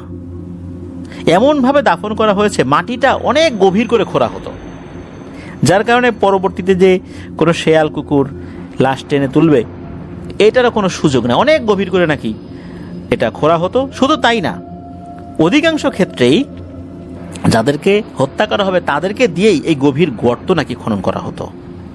তো এইভাবেই তাদেরকে হত্যা করে ওই তাদের করা গর্তেই তাদেরকে পুঁতে রাখা হতো। এভাবে বহু মানুষকেই নাকি এই বাড়ির যে বিভিন্ন জায়গা রয়েছে গর্ত করে করে এইভাবে মৃতদেহ পুঁতে রাখা হয়েছে, যাদের জানাজা হয়নি, গোসল হয়নি, এভাবেই নির্মমভাবে তাদেরকে হত্যা করা হয়েছে। পরবর্তীতে যখন মুক্তিযুদ্ধ শেষ হয়ে যায় আর এই যে বাড়িটা, যে এই বাড়ির মালিক ছিল, তো বুঝতে পারছেন যুদ্ধ শেষ হয়ে গেছে, তাদের তো অবস্থা এখন ভালো না। যেহেতু পাকিস্তানি বাহিনীকে সহযোগিতা করছেন, এখন কি করা যায়, বাঁচতে হবে, চলে যেতে হবে এখান থেকে। তখন নাকি আর এক লোকের মাধ্যম দিয়ে এই আলিফ ভাইয়ের দাদার কাছে খুব অল্প দামে বাড়িটা বিক্রি করে উনি দ্রুত এলাকা ছেড়ে চলে যান। আলিফ ভাইয়ের দাদাও চিন্তা করছেন, যাক এটা অল্প দামে জায়গা পাইছি। এরপরে উনি ওখানে ঘর বাড়ি তৈরি করা শুরু করছেন, থাকতে শুরু করছেন। মূলত এই জায়গাটা যখন কিছুদিনের জন্য পরিত্যক্ত হয়ে গিয়েছিল, যেহেতু এখানে এরকম অসংখ্য মানুষের লাশ রয়েছে যাদেরকে অস্বাভাবিকভাবে মৃত্যুবরণ করতে হয়েছে, এইখানে অনেক শক্তিশালী জিনেরা এসে আস্তানা গেড়েছে। তারা তাদের জাদুবিদ্যার চর্চা করছে, তবে তারা শুরু থেকে তাদের অস্তিত্ব জানান দেয় নাই। এই যে এক একটা বাচ্চা, এই বাচ্চাগুলোকে তারা বলি হিসাবে নিচ্ছে, আর এটাতে তাদের উপকারী হচ্ছে। এদেরকে এখান থেকে পুরোপুরি তাড়ানো অসম্ভব। হুজুর অবশ্য ওই বাড়িটা বন্ধ করে দিয়েছিলেন এবং বলেছেন যদি আপনারা এখানে থাকেন তাহলে সারা জীবন কিছু নিয়ম মেনে চলতে হয়, আর যদি এখান থেকে চলে যান তাহলে কোনো কথা নাই, থাকলে এটা করতেই হবে। উনি বিভিন্ন ধরনের রিচুয়াল করে দিয়েছিলেন। এছাড়া একটা বিশেষ জিনিস উনি বলেছিলেন যে একটি মাটির সরা বা পাতিলের ঢাকনা, মাটির ঢাকনা, এটা সদর দরজায় ঝুলিয়ে দিয়েছিলেন। উনি বলেছিলেন যে কোনো ঝড় বাদলে এটা খুলে পড়বে না, ভাঙবেও না ইনশাল্লাহ, কিন্তু সাবধান আপনারা কেউ এটা খুলবেন না। তো এটাও বলে দেন যে সবসময় বাড়িতে জোরে জোরে কোরআন তেলাওয়াত করার চেষ্টা করবেন।